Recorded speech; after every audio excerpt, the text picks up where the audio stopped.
ಆರಂಭ ಅಂತಂದ್ರೆ ಎಷ್ಟು ಕಷ್ಟ ಇರುತ್ತೆ ಅಂತದನ್ನೆಲ್ಲ ಬಹಳ ಜವಾಬ್ದಾರಿಯಿಂದ ನಿಭಾಯಿಸಿಕೊಂಡು ಉನ್ನತ ಮಟ್ಟಕ್ಕೆ ತಂದಂತ ಆಚಾರ್ಯರು ನಮ್ಮ ಹತ್ರ ಇವತ್ತು ಬಂದಿದ್ದಾರೆ. ಹೀಗೆ ವ್ಯಾಸರಾಜರು ತಿರುಪತಿಯಲ್ಲಿ 12 ವರ್ಷ ತಿರುಪತಿ ವೆಂಕಟೇಶ್ವರ ಸೇವೆ ಮಾಡಿದ್ರು.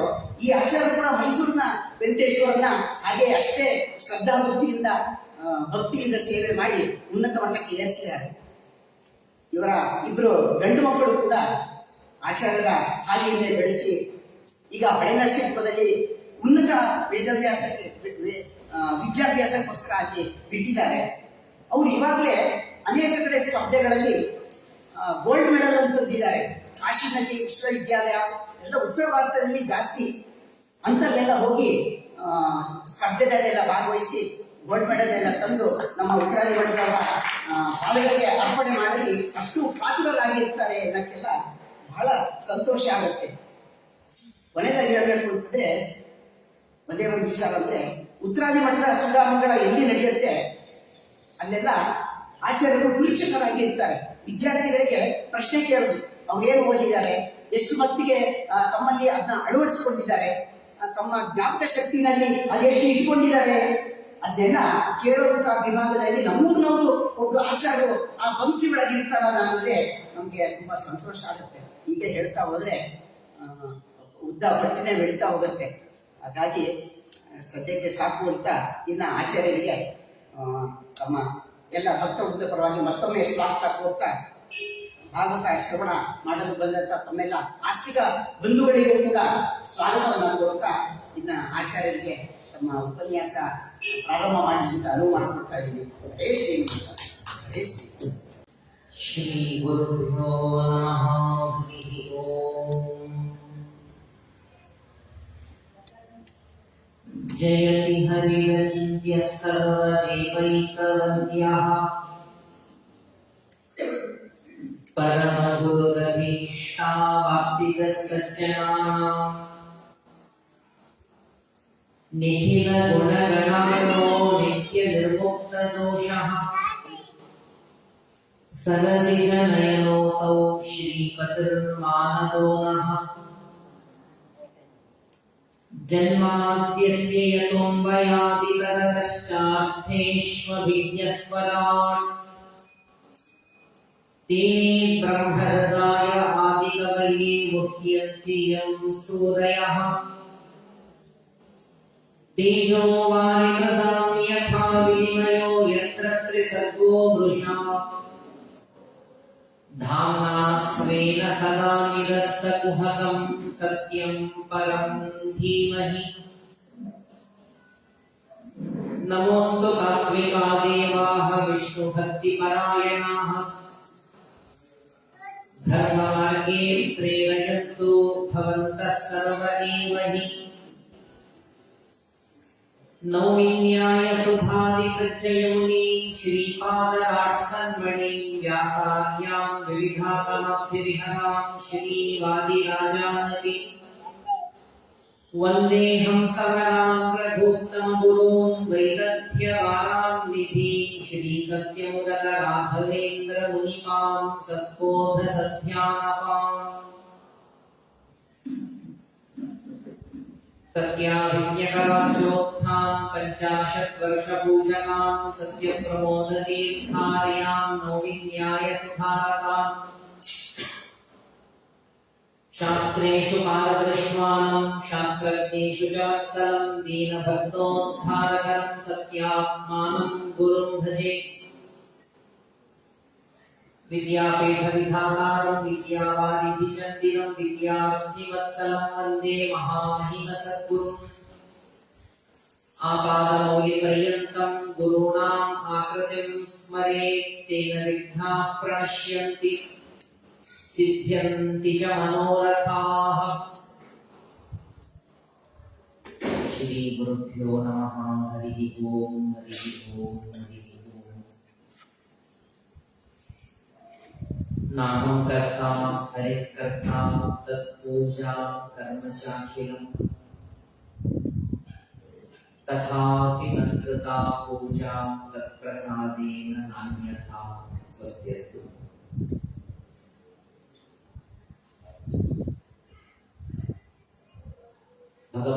ವಿಶಿಷ್ಟ ಭಕ್ತಿಯಾದಿಗಳಿಂದ ಸಂಪನ್ನರಾದ ಮಹನೀಯರಾದ ರಾಘವೇಂದ್ರ ಸ್ವಾಮಿಗಳವರ ದಿವ್ಯ ಸನ್ನಿಧಾನ, ಜೀವೋತ್ತಮರ ಪ್ರಾಣದೇವರ ದಿವ್ಯ ಸನ್ನಿಧಾನ, ಸರ್ವೋತ್ತಮನ ಶ್ರೀಕೃಷ್ಣನ ಒಂದು ಪರಮ ಸನ್ನಿಧಿ. ಆ ಭಗವಂತನ ವಾಯುದೇವರ ರಾಘವೇಂದ್ರ ಸ್ವಾಮಿಗಳವರ ಚರಣಾರವಿಂದಗಳಲ್ಲಿ ಅನಂತವಾಗಿ ವಂದಿಸಿ ಶ್ರೀಮದ್ ಭಾಗವತದ ಸಪ್ತಮ ಸ್ಕಂಧವನ್ನ ಹೇಳುವ ಒಂದು ದೊಡ್ಡ ಸೌಭಾಗ್ಯವನ್ನ ನೀಡಿದ್ದಕ್ಕಾಗಿ ಆ ದೇವರಿಗೂ ವಾಯುದೇವರಿಗೂ ರಾಘವೇಂದ್ರ ಸ್ವಾಮಿಗಳವರಿಗೂ ವಿಶೇಷವಾಗಿ ಮತ್ತೊಮ್ಮೆ ಕೃತಜ್ಞತೆಯನ್ನ ವಿಶೇಷವಾಗಿ ಸಮರ್ಪಣೆಯನ್ನು ಮಾಡ್ತಾ ಇಲ್ಲಿಯ ಶ್ರೀಮಠದ ಎಲ್ಲ ಅಧಿಕಾರಿ ಮಂಡಳಿ ಅವರೆಲ್ಲರಿಗೂ ವಿಶೇಷವಾಗಿ ಆರ್ಧ ಕೃತಜ್ಞತೆಯನ್ನು ತಿಳಿಸ್ತಾ, ನಮ್ಮ ಮೋಹನ್ ಅವರು, ಶ್ರೀಯುತ ಮೋಹನ್ ಅವರು ಉತ್ತಮ ಸಾತ್ವಿಕ ಸಜ್ಜನರು.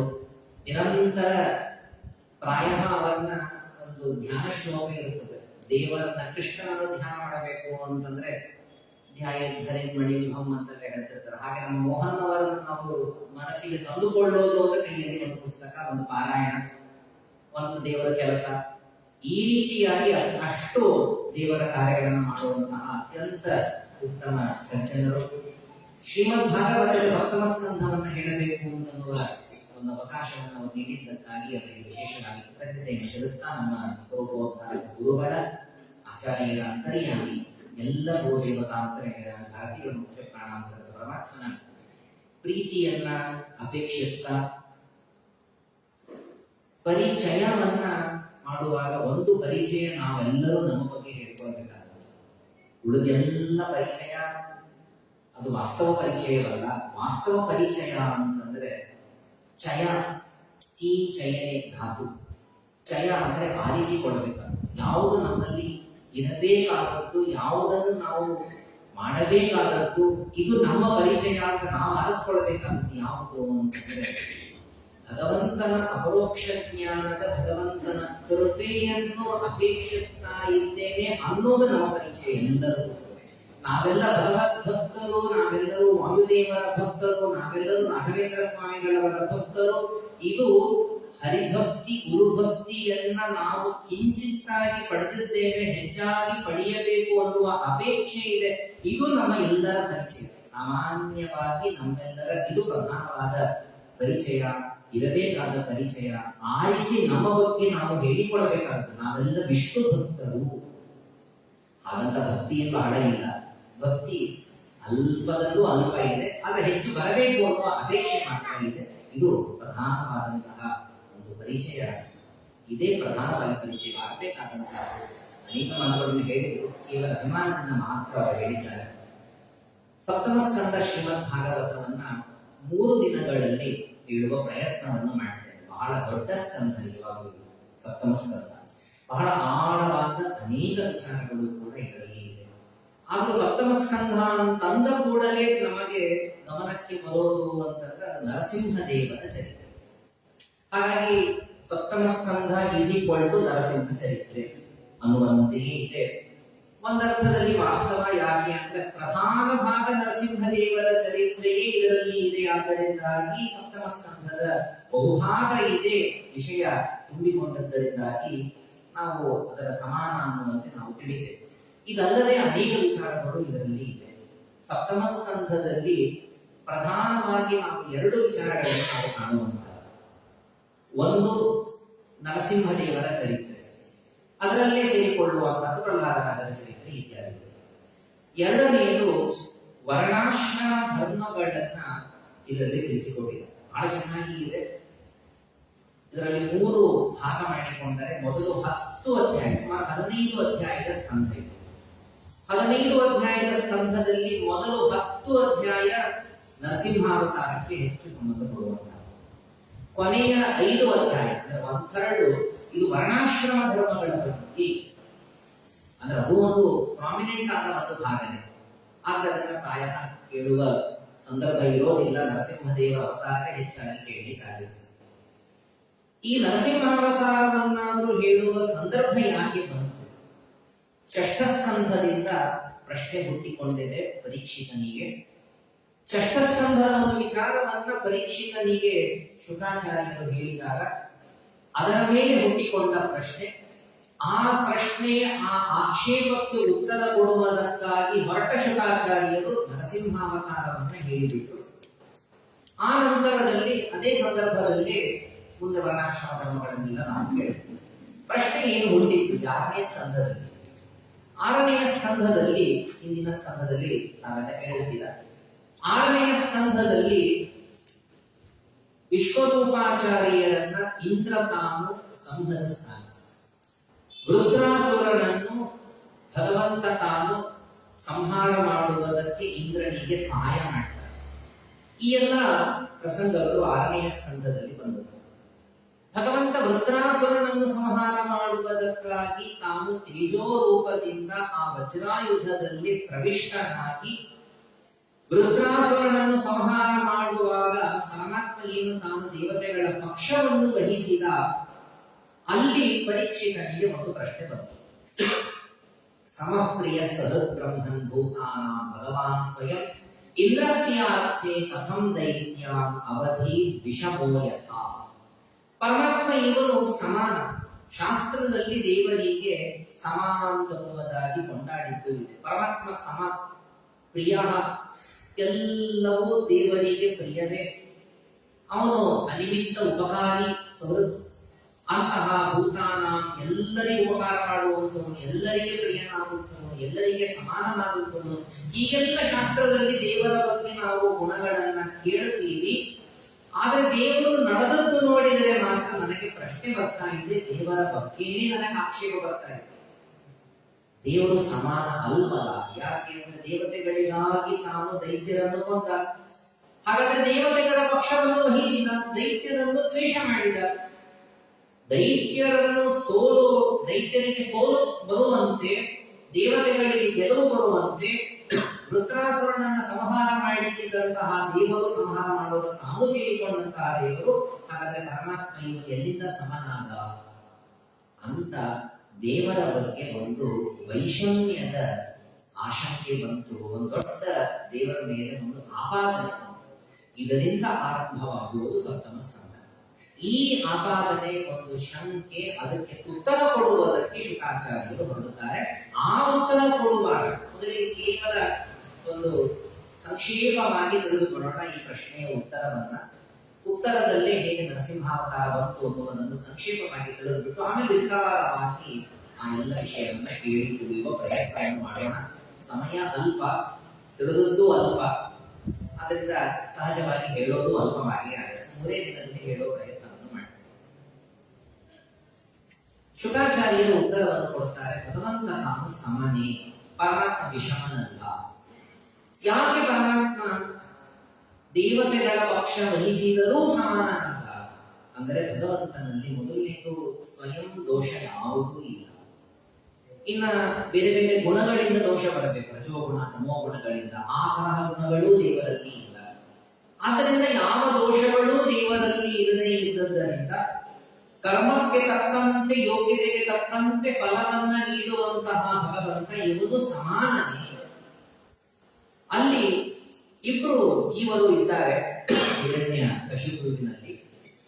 ಅದರಲ್ಲಿ ಆಗ ದುಷ್ಟ ಜೀವ, ಆ ದುಷ್ಟ ಜೀವನನ್ನ ಸಂಹರಿಸಿದ ಪರಮಾತ್ಮ ಶಿಷ್ಟ ಜೀವನಿಗೆ ಉತ್ತಮವಾದಂತಹ ಒಂದು ಒಳ್ಳೆಯ ಗತಿಯನ್ನ ನೀಡಿದ ಅಂತನ್ನುವುದಾಗಿ ಆ ಭಗವಂತ ನರಸಿಂಹಾವತಾರನಾಗಿ ಬಂದು ಆ ಹಿರಣ್ಯ ಕಶಿಪುವನ್ನು ಸಂಹರಿಸಿದಂತಹ ಮಾತನ್ನ ಶುಕಾಚಾರ್ಯರು ತಾವು ತಿಳಿಸ್ತಾರೆ. ಅಲ್ಲೂ ಒಂದು ಮಧ್ಯೆ ಸಂವಾದವನ್ನ ಉದಾಹರಿಸ್ತಾರೆ.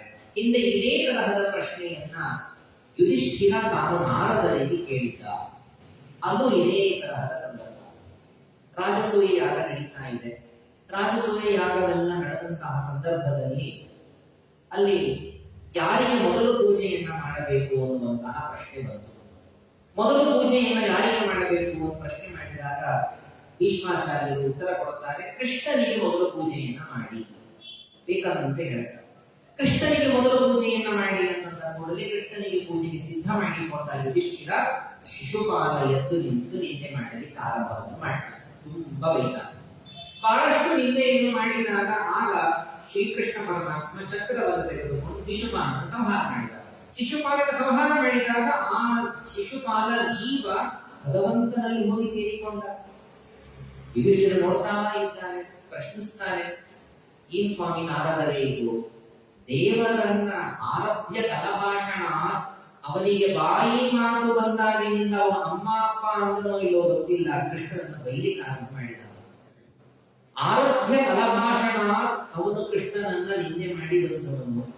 ಅಂತಹ ಭಗವದ್ವೇಷಿಯಾದ ಕೃಷ್ಣದ್ವೇಷಿಯಾದ ಶಿಶುಪಾಲನಿಗೆ ಪರಮಾತ್ಮ ತನ್ನಲ್ಲಿ ಸ್ಥಾನ ಕೊಟ್ಟನಲ್ಲ, ಇದು ಒಂದು ಕಡೆಗೆ.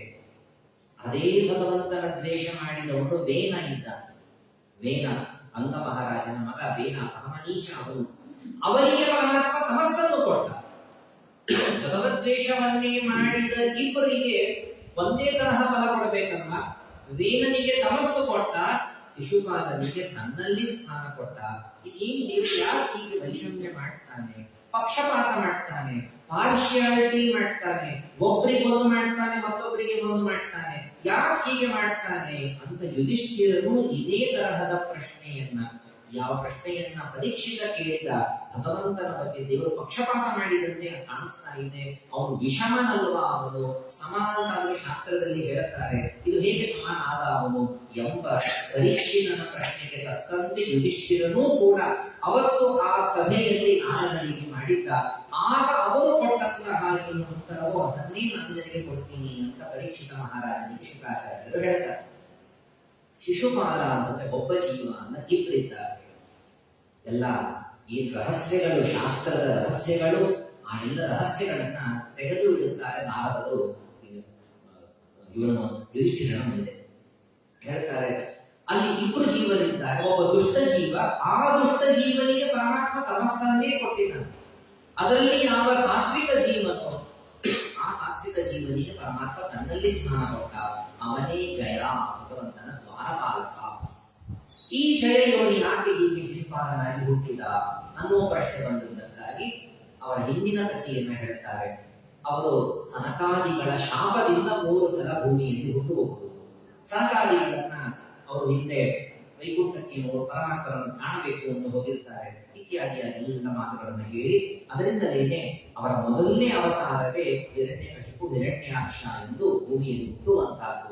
ಆಗ ಭಗವಂತ ಹಿರಣ್ಯಾಕ್ಷ, ಹಿರಣ್ಯಕಶಿಪು ಇಬ್ಬರನ್ನು ಕೂಡ ನರಸಿಂಹ ಹಾಗೂ ವರಾಹ ರೂಪದಿಂದ ಪರಮಾತ್ಮ ಸಂಹಾರ ಮಾಡಿದ ಎಂಬ ಕಥೆ. ಅದನ್ನು ವಿಸ್ತಾರವಾಗಿ ತಿಳಿಸಬೇಕು ಅಂತಂದಾಗ ಪ್ರಶ್ನೆಗೆ ಉತ್ತರ ಕೊಡುವುದಕ್ಕೆ ಹೊರಟದ್ದು ಶುಕಾಚಾರ್ಯರು.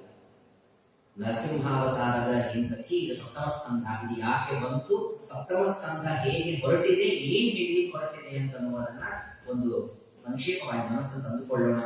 ದೇವರಿಗೆ ವೈಷಮ್ಯ ಇಲ್ಲ ಎಂದು ಸಮರ್ಥನೆ ಮಾಡುವುದಕ್ಕೆ ಹೊರಟದ್ದು ಸಪ್ತಮ ಸ್ಕಂಧ.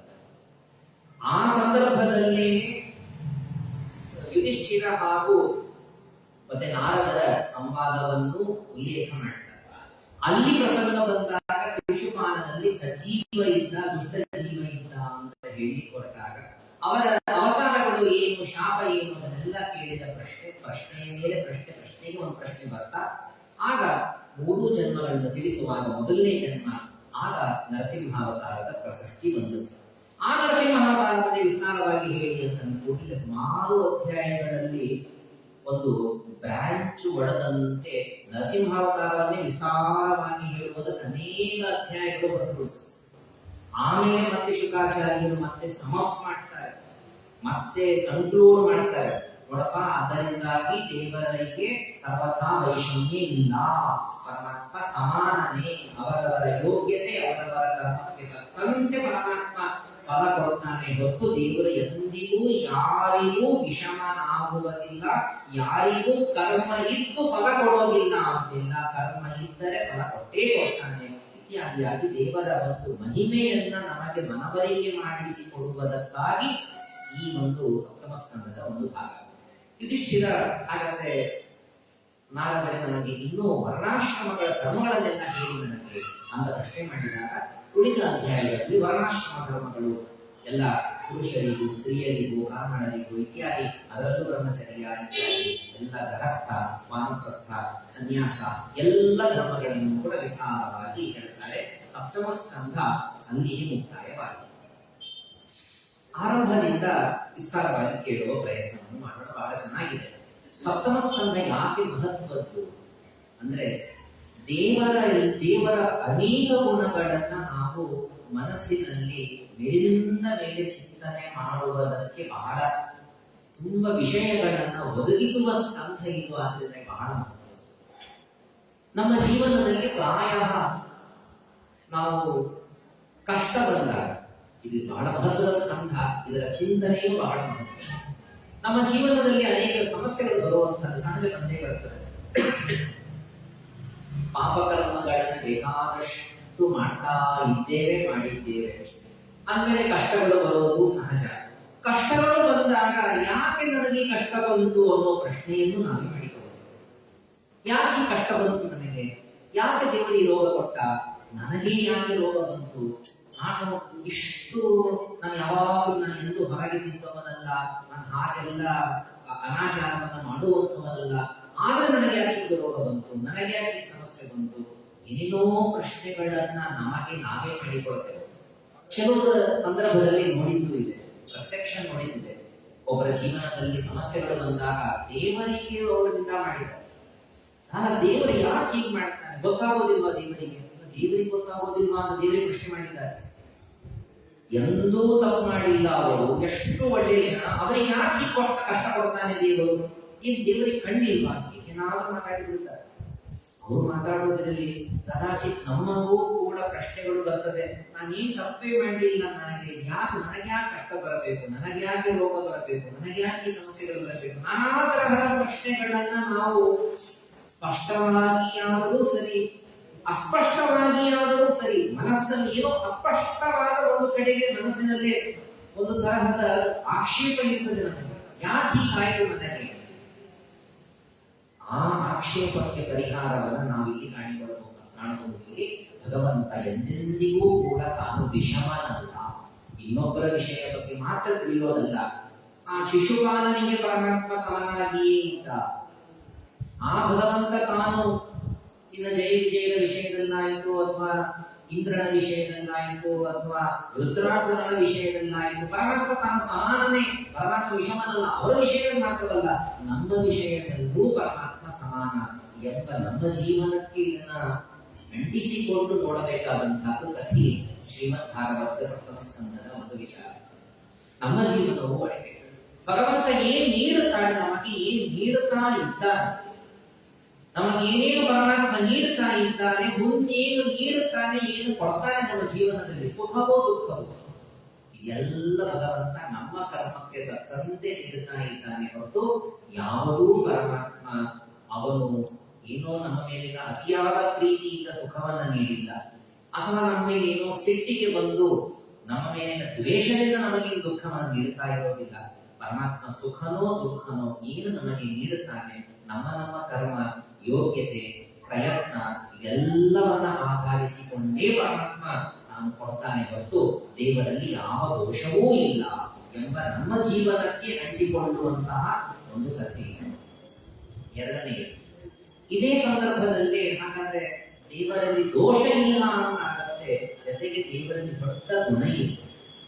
ದೇವರಲ್ಲಿ ಒಂದು ದೊಡ್ಡ ಗುಣ ಏನು ಅಂದ್ರೆ, ಹಾಗಾದ್ರೆ ನಮ್ಮ ಕರ್ಮವನ್ನ ಬಿಟ್ಟು ಪರಮಾತ್ಮ ಇರೋದಿಲ್ಲ ಅಂತ. ನಮ್ಮ ಕರ್ಮಕ್ಕೆ ತಕ್ಕಂತೆ ಪರಮಾತ್ಮ ಫಲವನ್ನು ಕೊಡ್ತಾನೆ. ಹಾಗಾದ್ರೆ ನಾವು ಮಾಡಿದರೆ ಪರಮಾತ್ಮ ಕೊಟ್ಟೇ ಕೊಡ್ತಾನೆ ಅನ್ನೋದು ಒಂದು ದೊಡ್ಡ ದೇವರ ಕಾರುಣ್ಯ ಇದರಲ್ಲಿ ಗೊತ್ತಾಗುತ್ತೆ. ನದೇವ ತೋಷಣಂ ವೃಥ. ನಾವು ಸತ್ಕರ್ಮಗಳನ್ನ ಮಾಡ್ತಾ ಇರೋಣ, ಫಲಾಪೇಕ್ಷೆ ಬೇಡ, ನಿಜ. ನಾವು ಸತ್ಕರ್ಮಗಳನ್ನು ಮಾಡ್ತಾ ಇರೋಣ.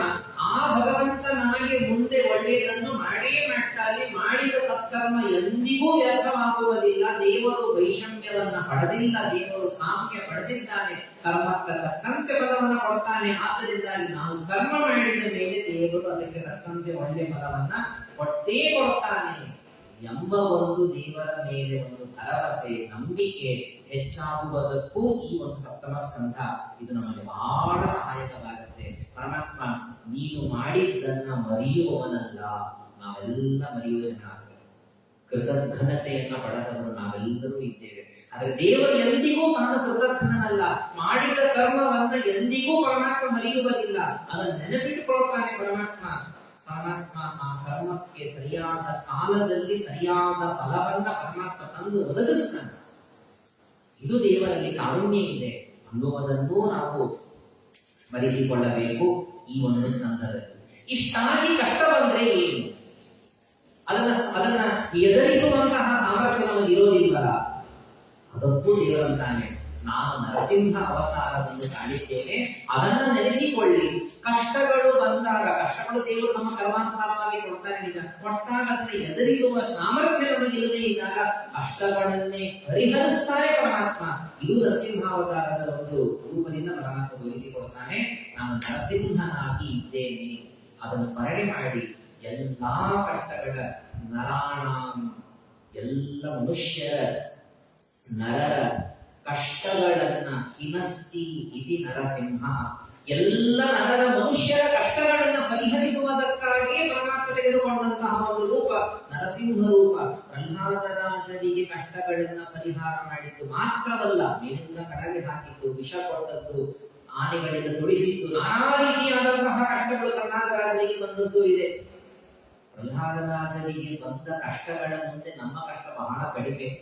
ಆ ಪ್ರಹ್ಲಾದರಾಜನ ಕಷ್ಟಗಳನ್ನೇ ಪರಿಹಾರ ಮಾಡಿದ ಪರಮಾತ್ಮ ನರಸಿಂಹ ನಮ್ಮ ಕಷ್ಟಗಳನ್ನ ಪರಿಹಾರ ಮಾಡೋದಿಲ್ವಾ? ನೆನೆದ ಮಾತ್ರಕ್ಕೆ ಮಾಡೇ ಮಾಡ್ತಾನೆ ಅನ್ನುವ ಒಂದು ಅಭಯವನ್ನ ತೋರಿಸಿಕೊಡುವ ರೂಪವು ನರಸಿಂಹ ರೂಪ. ಅದು ಸಪ್ತಮ ಸ್ಕಂದದಲ್ಲಿ ಇದೆ. ಹಾಗಾದ್ರೆ ನಮ್ಮ ಜೀವನದಲ್ಲಿ ಕಷ್ಟ ಬಂದರೆ ನಾವು ಹೇಗೆ ತಿಳ್ಕೊಳ್ಳಬೇಕು, ಕಷ್ಟ ಬಂದಾಗ ಅದನ್ನ ಎದುರಿಸಬೇಕು, ಕಷ್ಟ ಬಂದಾಗ ಕಳ್ಕೊಳ್ಳಿಕ್ಕಾಗದೇ ಇದ್ದಾಗ ಅದರ ಪರಿಹಾರಕ್ಕಾಗಿ ಅದು ನರಸಿಂಹಾವತಾರ ಇದೇ ಸ್ಕಂದದಲ್ಲಿ ಇದೆ. ಆ ವಿಚಾರಗಳನ್ನ ಅಂತಹ ಮತ್ತಿಷ್ಟಾಗಿ ಹಾಗಾದ್ರೆ ಕಷ್ಟಗಳೇ ಬರಬಾರದು ಅಂದ್ರೆ ಸರಿಯಾದ ರೀತಿಯಲ್ಲೇ ಬದುಕಬೇಕು. ಏನ್ ಮಾಡಬೇಕು ಅನ್ನುವ ಪ್ರಶ್ನೆಗೆ ಉತ್ತರ ಕೊನೆಯ 5 ಅಧ್ಯಾಯಗಳಲ್ಲಿ. ನಮ್ಮ ವರ್ಣಾಶ್ರಮ ಧರ್ಮಗಳು ಏನು, ನಾವೇನೇನ್ ಮಾಡಬೇಕು, ನಮ್ಮ ಜೀವನದಲ್ಲಿ ನಮ್ಮ ಕರ್ತವ್ಯ ಕರ್ಮಗಳೇನು, ಇದನ್ನೆಲ್ಲ ತಿಳಿಸಿಕೊಡುವುದು ಸಪ್ತಮ ಸ್ಕಂದನೆ. ಹಾಗಾದ್ರೆ ಒಂದರ್ಥದಲ್ಲಿ ದುಃಖದ ಪರಿಹಾರಕ್ಕಾಗಿ, ದುಃಖವನ್ನ ಎದುರಿಸುವುದಕ್ಕಾಗಿ, ಸುಖವನ್ನ ಪಡೆಯುವುದಕ್ಕಾಗಿ ಇರುವಂತಹ ಒಂದು ಒಳ್ಳೆಯ ಒಂದು ಮಾಡ್ಯೂಲು ಒಂದು ಸಪ್ತಮ ಸ್ಕಂದ. ತುಂಬಾ ಚೆನ್ನಾಗಿರುವಂತಹ ಪರಿಪೂರ್ಣವಾದಂತಹ ಒಂದು ಭಾಗ ಸಪ್ತಮ ಸ್ಕಂದದಲ್ಲಿ ನಮಗೆ ಸಿಗುತ್ತೆ. ಪರೀಕ್ಷಿತನ ಪ್ರಶ್ನೆಯಿಂದ ಆರಂಭವಾದದ್ದು ನಾವು ಕೇಳ್ತಾ ಇದ್ದಂತೆ ಶುಕಾಚಾರ್ಯರು ಉತ್ತರ ಕೊಡ್ತಾರೆ.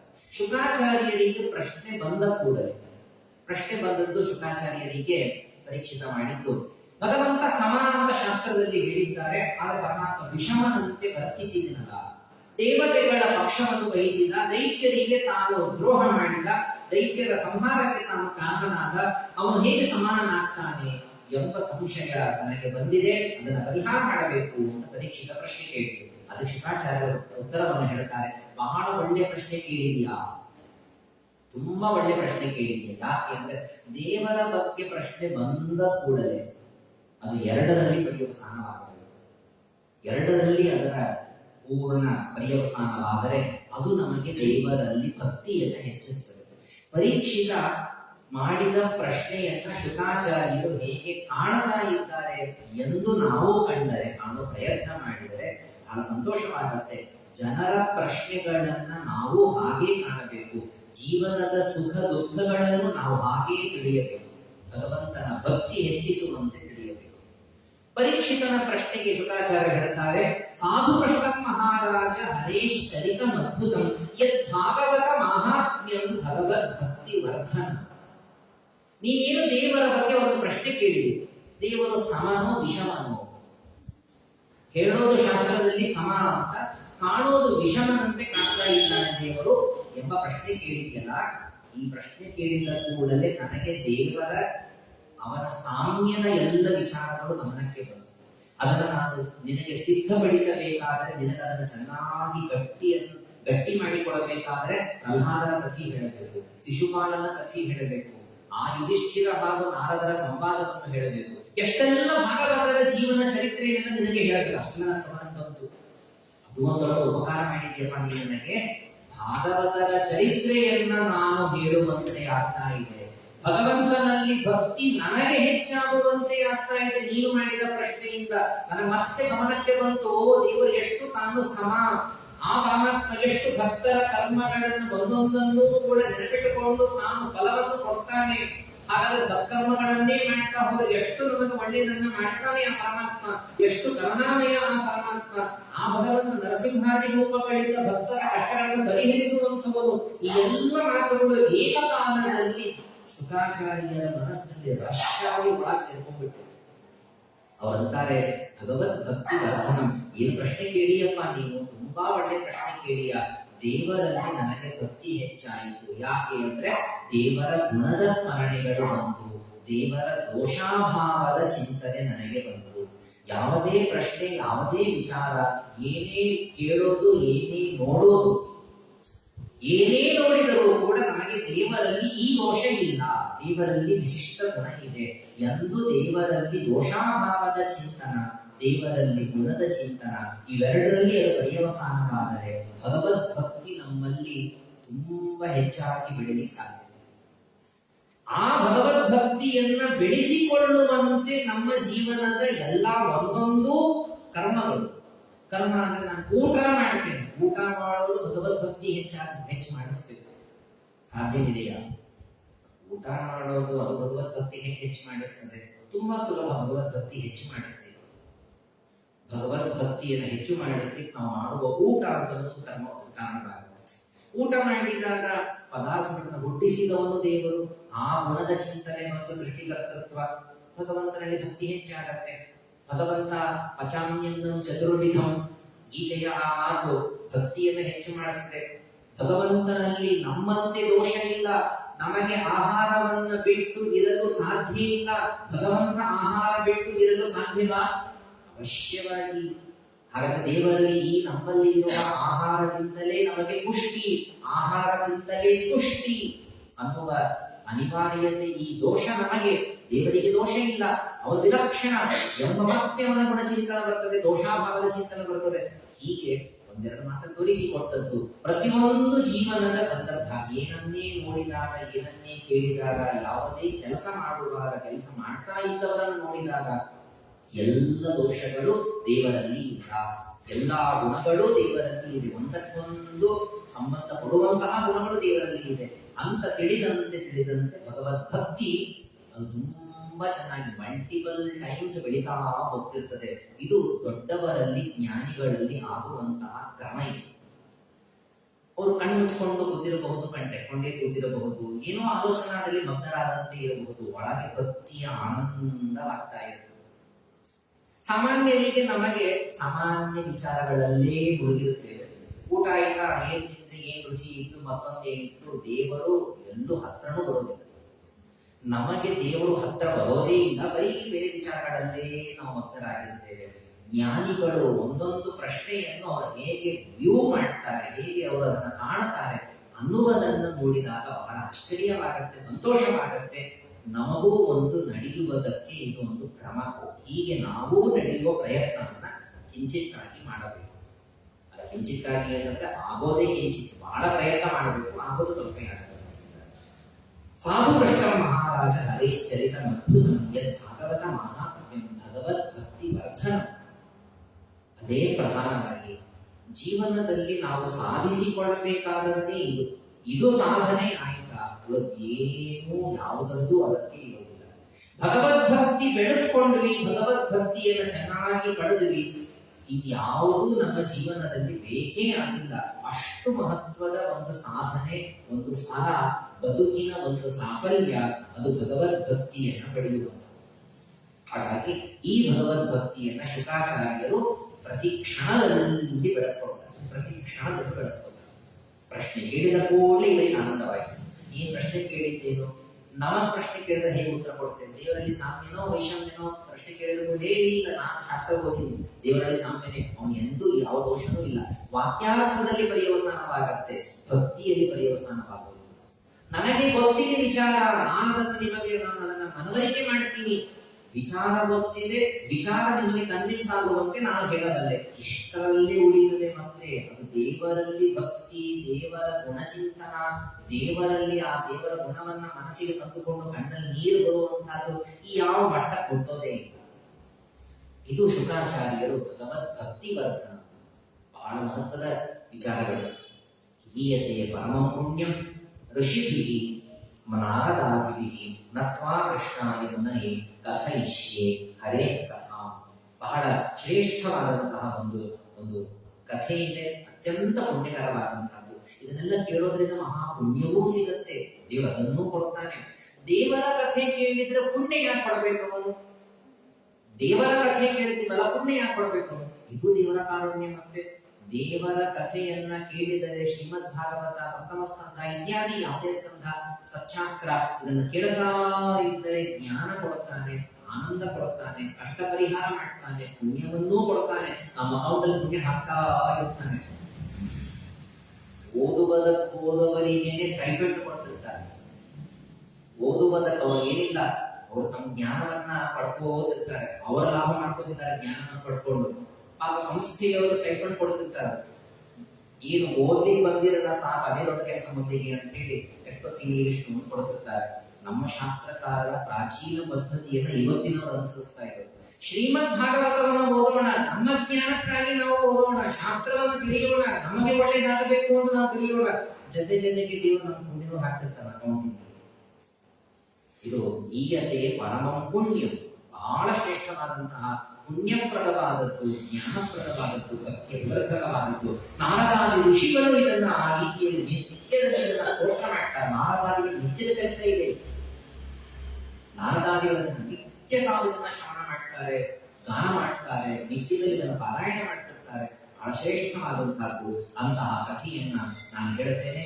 ಕೃಷ್ಣನಿಗೆ ಅರ್ಥಾತ್ ವೇದವ್ಯಾಸ ದೇವನಿಗೆ ನಮಸ್ಕಾರವನ್ನು ಮಾಡಿ, ಹಾಗೂ ಅದೇ ರೀತಿಯಾಗಿ ಆ ಮುನಿಗಳು ಅರ್ಥಾತ್ ಶ್ರೀಕೃಷ್ಣನಿಗೆ ನಮಸ್ಕಾರ, ವೇದವ್ಯಾಸ ದೇವನಿಗೆ ನಮಸ್ಕಾರ, ಇನ್ನನೇಕ ಮುನಿಗಳಿಗೆಲ್ಲರಿಗೂ ನಮಸ್ಕಾರವನ್ನು ಮಾಡಿ ಕಥಯಿಷ್ಯೆ ಹರೇ ಕಥಾಂ ನಿರ್ಗುಣೋಪಿ ಹ್ಯಜೋ ವ್ಯಕ್ತಃ ಪ್ರಶ್ನೆಗೆ ಉತ್ತರವನ್ನು ಹೇಳುವುದರ ಕಾರಣ ಮಾಡ್ತಾರೆ. ಭಗವಂತ ತಾನು ನಿರ್ಗುಣ, ಪರಮಾತ್ಮನಲ್ಲಿ ಯಾವುದೇ ತರಹದ ಸತ್ವಾದಿ ಗುಣಗಳು ಇಲ್ಲ, ಸತ್ವಾದಿ ಗುಣಗಳ ಲೇಪ ಅವನಲ್ಲಿ ಇಲ್ಲ. ಯಾರಲ್ಲಾದರೂ ದೋಷಗಳು ಬರಬೇಕಾದರೆ ರಜೋಗುಣ ತಮೋ ಗುಣಗಳು ಸೇರ್ಕೊಳ್ಳಬೇಕು. ರಜೋಗುಣ ತಮೋ ಗುಣಗಳಿಂದ ಅವರಲ್ಲಿ ದೋಷಗಳು ಉಲ್ಬಣವಾಗುತ್ತೆ, ದೋಷಗಳು ಹೊರಗೆ ಕಾಣಿಸ್ತದೆ. ನನ್ನಲ್ಲಿ ತಮೋ ಗುಣ ಇಲ್ಲದೆ ಇದ್ರೆ ನನಗೆ ಸಿಟ್ಟು ಬರಲು ಸಾಧ್ಯ ಇಲ್ಲ. ನನ್ನಲ್ಲಿ ರಜೋಗುಣ ಇಲ್ಲದೆ ಇದ್ದರೆ ನನಗೆ ಕ್ರೋಧ, ಕಾಮ, ಮದ, ಮಾತ್ಸರ್ಯ ಯಾವುದು ಬರಲು ಸಾಧ್ಯ ಇಲ್ಲ. ಆ ಕಾಮಕ್ರೋಧಾದಿಗಳೆಲ್ಲವೂ ಕೂಡ ಜಡ ಮನಸ್ಸಿನಲ್ಲಿ ಬರಬೇಕಾದರೆ ಕಾಮ ಈಶಃ, ಕ್ರೋಧ ಈಶಃ, ರಜೋಗುಣ ಸಮುದ್ಭವ, ಮಹಾಶನೋ ಮಹಾಪಾಪ ವಿದ್ಯೇನ ಮಿಹ ವೈರಿಣಂ. ಯಾವುದೇ ದೋಷಗಳು ಬರಬೇಕಾದರೆ ಅದಕ್ಕೆ ಆ ಗುಣಗಳು ಒಳಗೆ ಸೇರಿಕೊಂಡು ನಮ್ಮಿಂದ ಆ ದೋಷಗಳನ್ನು ಹೊರಗೆ ತರುತ್ತದೆ. ಆದರೆ ಪರಮಾತ್ಮ ನಿರ್ಗುಣ, ಯಾವ ಸತ್ವಾದಿ ಗುಣಗಳೇ ಎಲ್ಲಿಂದ ಕೆಲಸ ಮಾಡಬೇಕು ಅವನಲ್ಲಿ ಕಾಮ, ಕ್ರೋಧ, ಲೋಭ, ಮೋಹ, ಮದ, ಮಾತ್ಸರ್ಯಗಳು ಯಾವುದು ನಲ್ಲಿ ಅವನು ನಿರ್ಗುಣ ಅಲ್ಲ. ನಿರ್ಗುಣ ಯಾಕೆ ಅವನು ಯಾಕೆ ನಿರ್ಗುಣ? ನಾವ್ಯಾಕೆ ಸಗುಣರು? ಸಗುಣರು ಅಂದ್ರೆ ಸತ್ವಾದಿ ಗುಣಗಳ ಲೇಪ ನಮಗೆ ಅವನೇ ಇಲ್ಲ. ಯಾಕೆ ಅಂದ್ರೆ ಅಜಃ. ಅಲ್ಲೇ ಉತ್ತರವಿದೆ. ನಾವೆಲ್ಲ ಜ, ಅವನೆಲ್ಲ ಅಜ. ನಾವೆಲ್ಲರೂ ಕೂಡ ಪ್ರಕೃತಿಯಿಂದ ದೇಹವನ್ನ ಪಡೆದುಕೊಂಡು ಹುಟ್ಟಿದ್ದೇವೆ.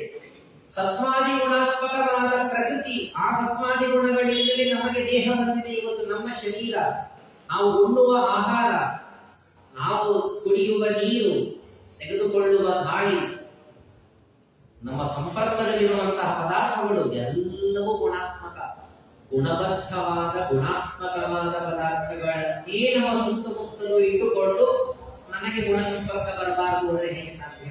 ಅದರಲ್ಲೇ ಹುಡುಕ್ತಾ ಇರ್ತೇವೆ. ಅಂಥವರು ನಾವು.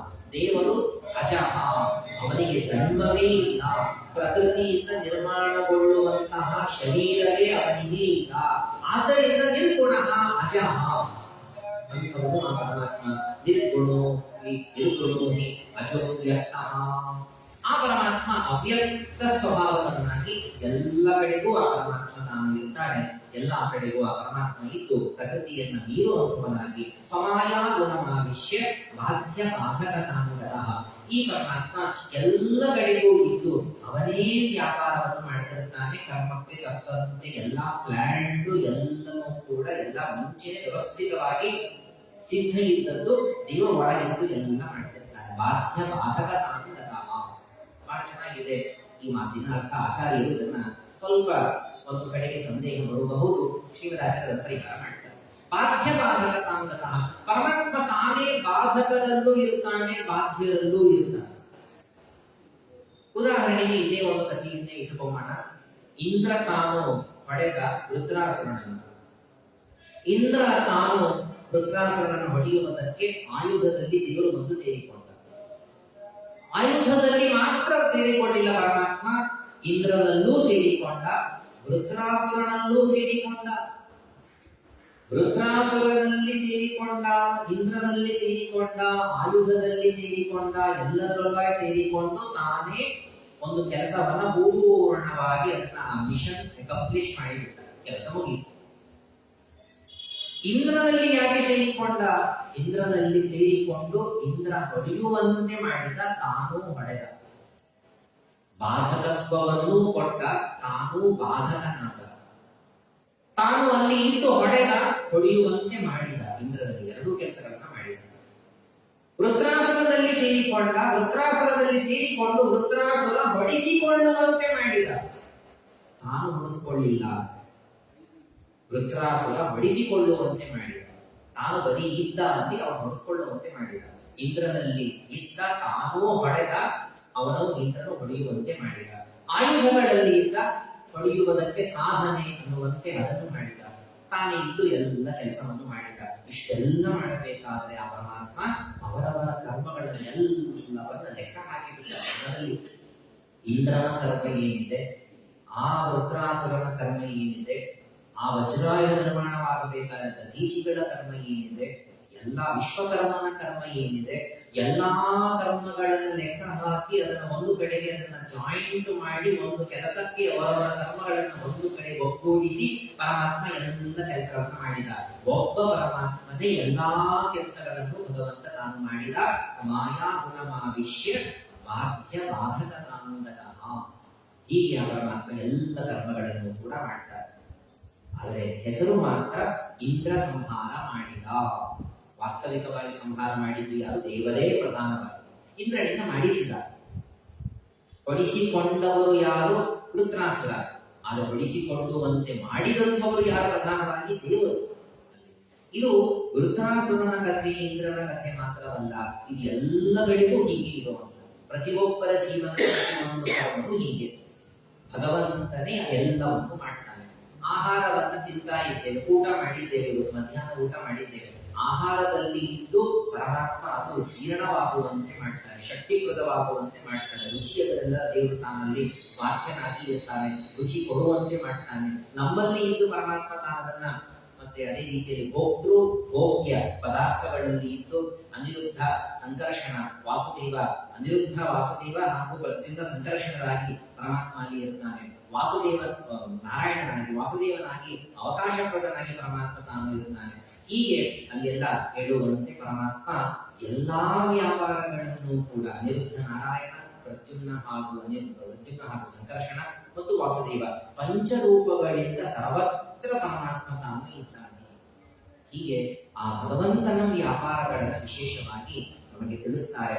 ಭಗವಂತನಿಗೆ ಮಾತ್ರ ಯಾವ ತರಹದ ದೋಷಗಳೂ ಇಲ್ಲ. ಕರ್ಮಕ್ಕೆ ತಕ್ಕಂತೆ ಪರಮಾತ್ಮ ಫಲವನ್ನು ಕೊಡ್ತಾನೆ. ಸತ್ವಂ ರಜಸ್ತಮ ಇತಿ ಪ್ರಕೃತಿಯನ್ನಾತ್ಮನೋ ಪುನಃ ನ ತೇಷಾಂ ಯುಗಪದ್ರಾಜನ್ ನಾಸ ಉನ್ನಾಹ ದೇವವ.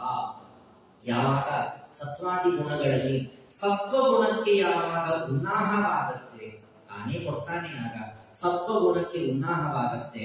ಕಾಲದಲ್ಲಿ ಯಾವಾಗ ಮತ್ತೆ ಕೃತಯುಗ ಇತ್ಯಾದಿ ಕಾಲಗಳು ದೇವರೇ ಆಯಾ ಕಾಲದಲ್ಲೂ ಇರ್ತಾನೆ. ಕಾಲ ಯಾವಾಗ ಯೋಗ್ಯ ಕಾಲ ಬರ್ತದೆ ಆಗ ದೇವತೆಗಳಿಗೆ ಜಯವನ್ನು ಕೊಡ್ತಾನೆ. ಯಾವಾಗ ಕಲಿಯುಗ ಅಥವಾ ತಮೋ ಗುಣದ ಉನ್ನಾಹ ಇತ್ಯಾದಿಗಳಾಗುತ್ತೆ ಆಗ ದೈತ್ಯರಿಗೆ ಪರಮಾತ್ಮ ತಾನು ಜಯವನ್ನು ಕೊಡ್ತಾನೆ. ದೈತ್ಯರು ಕೆಲವು ಸಲ ಗೆದ್ದದ್ದು ಇದೆ. ಆದ್ರಿಂದ ಆಯಾ ರೀತಿಯಲ್ಲಿ ಪರಮಾತ್ಮ ಕಾಲ ಗುಣ ಕರ್ಮ ಸ್ವಭಾವಗಳು ಮನೆ ಮಾಡಿ ಶ್ರೀಲೋಲ ಬಹಳ ಚೆನ್ನಾಗಿ ಹೇಳ್ತಾರೆ. ಯಾತರವನಾನೆಯ ಇಂದಿರೇಶ ದಾಸರು ತುಂಬಾ ಚೆನ್ನಾಗಿ ಹೇಳ್ತಾರೆ.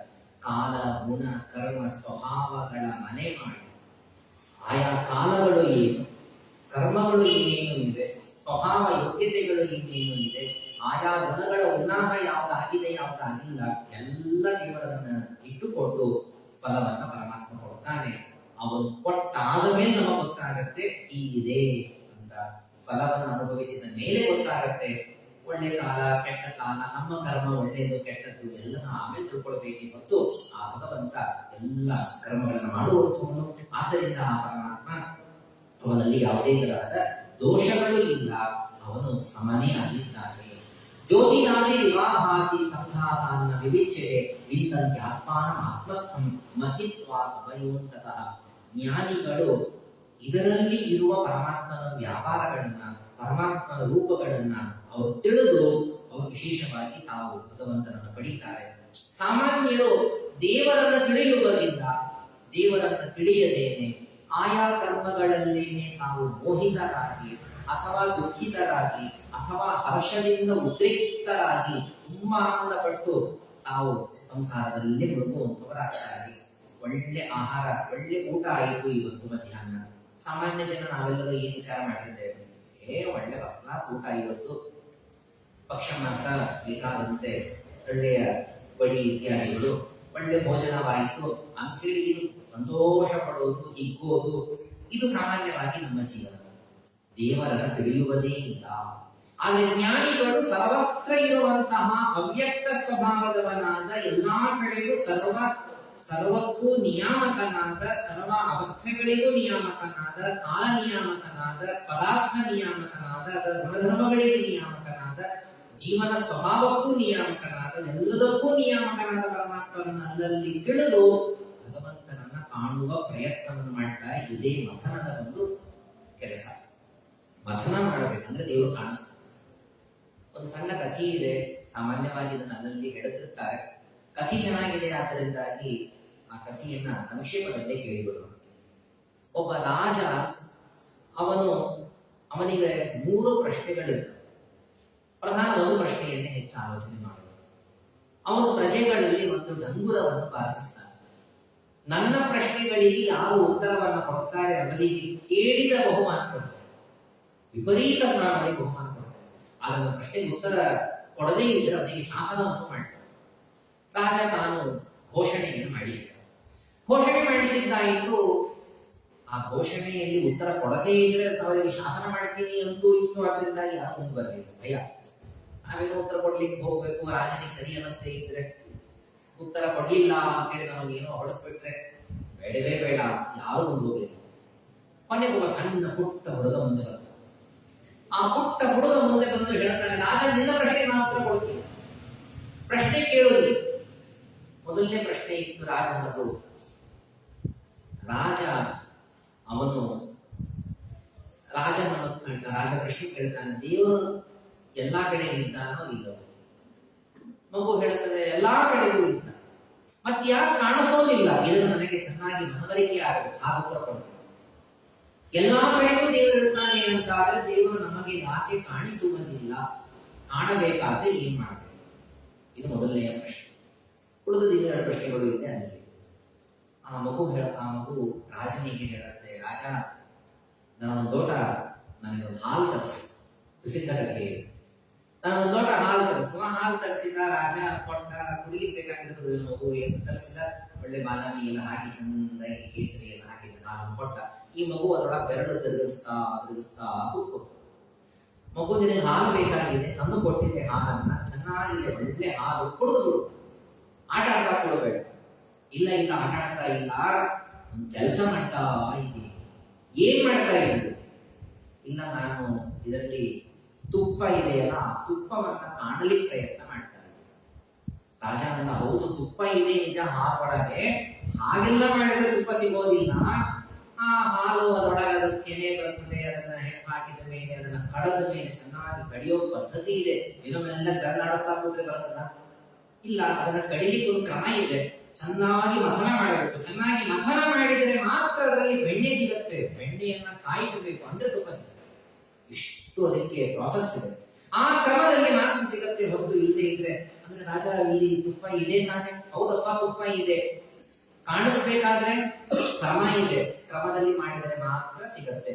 ಹಾಗೆ ದೇವರು ಎಲ್ಲಾ ಕಡೆಗೂ ಇದ್ದಾನೆ, ಸರ್ವತ್ರ ಪರಮಾತ್ಮ ಇದ್ದಾನೆ. ಆದ್ರೆ ಅದೇ ಪರಮಾತ್ಮನನ್ನ ಅನೇಕರು ನೋಡುತ್ತಾರೆ, ನಮ್ಮಂತವರು ನೋಡೋದಿಲ್ಲ, ನಮ್ಮಂತವರಿಗೆ ಕಾಣೋದಿಲ್ಲ. ಯಾಕೆ ಅಂದ್ರೆ ಅವರು ಮಥನ ಮಾಡ್ತಿರ್ತಾರೆ ಯಾವಾಗಲೂ, ಅದರಿಂದ ದೇವರು ಕಾಣಿಸ್ತಾನೆ. ನಾವು ಮಥನ ಮಾಡೋದಿಲ್ಲ, ಮಥನ ಮಾಡಬೇಕು ಹೇಗೆ ಅಂತೂ ಗೊತ್ತಿಲ್ಲ. ಆದ್ರಿಂದಾಗಿ ನಾವು ಸುಮ್ಮನೆ ದೇವರನ್ನ ತಿಳಿಯದೇನೆ ಹಾಗೆಯೇ ಕೂತಿರ್ತೇವೆ.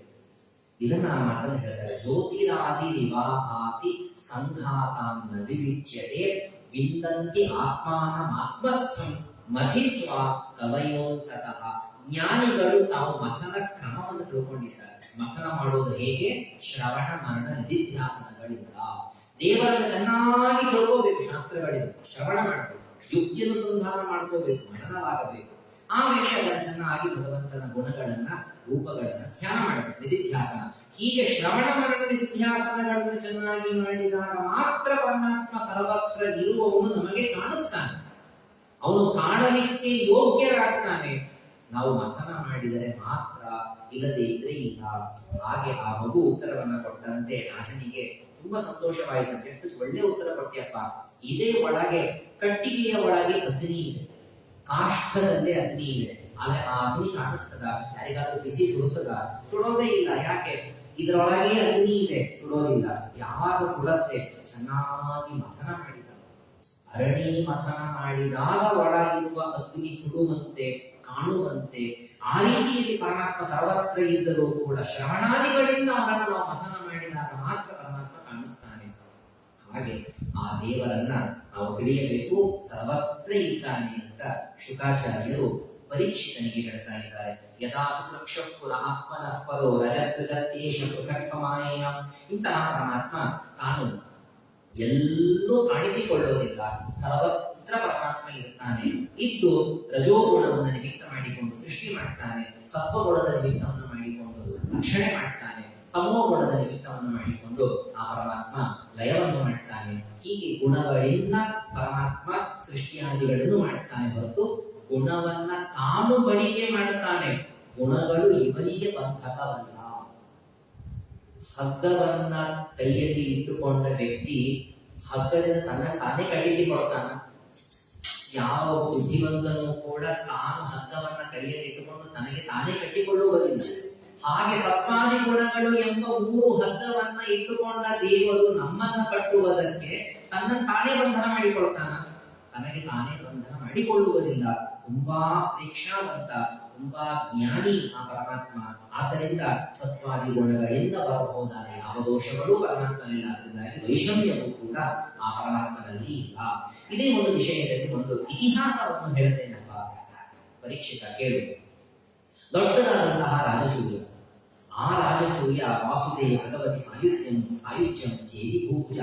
ಆ ಶಿಶುಪಾಲ ನಾನೇನು ದೇವರಲ್ಲೇ ಸಾಹಿತ್ಯವನ್ನು ಪಡೆದ ಆ ಕಥೆಯನ್ನು ಹೇಳುತ್ತೇನೆ. ಅಲ್ಲಿ ದೊಡ್ಡದಾದಂತಹ ಸಭೆ, ಎಲ್ಲಾ ಋಷಿಮುನಿಗಳಿದ್ದಾರೆ.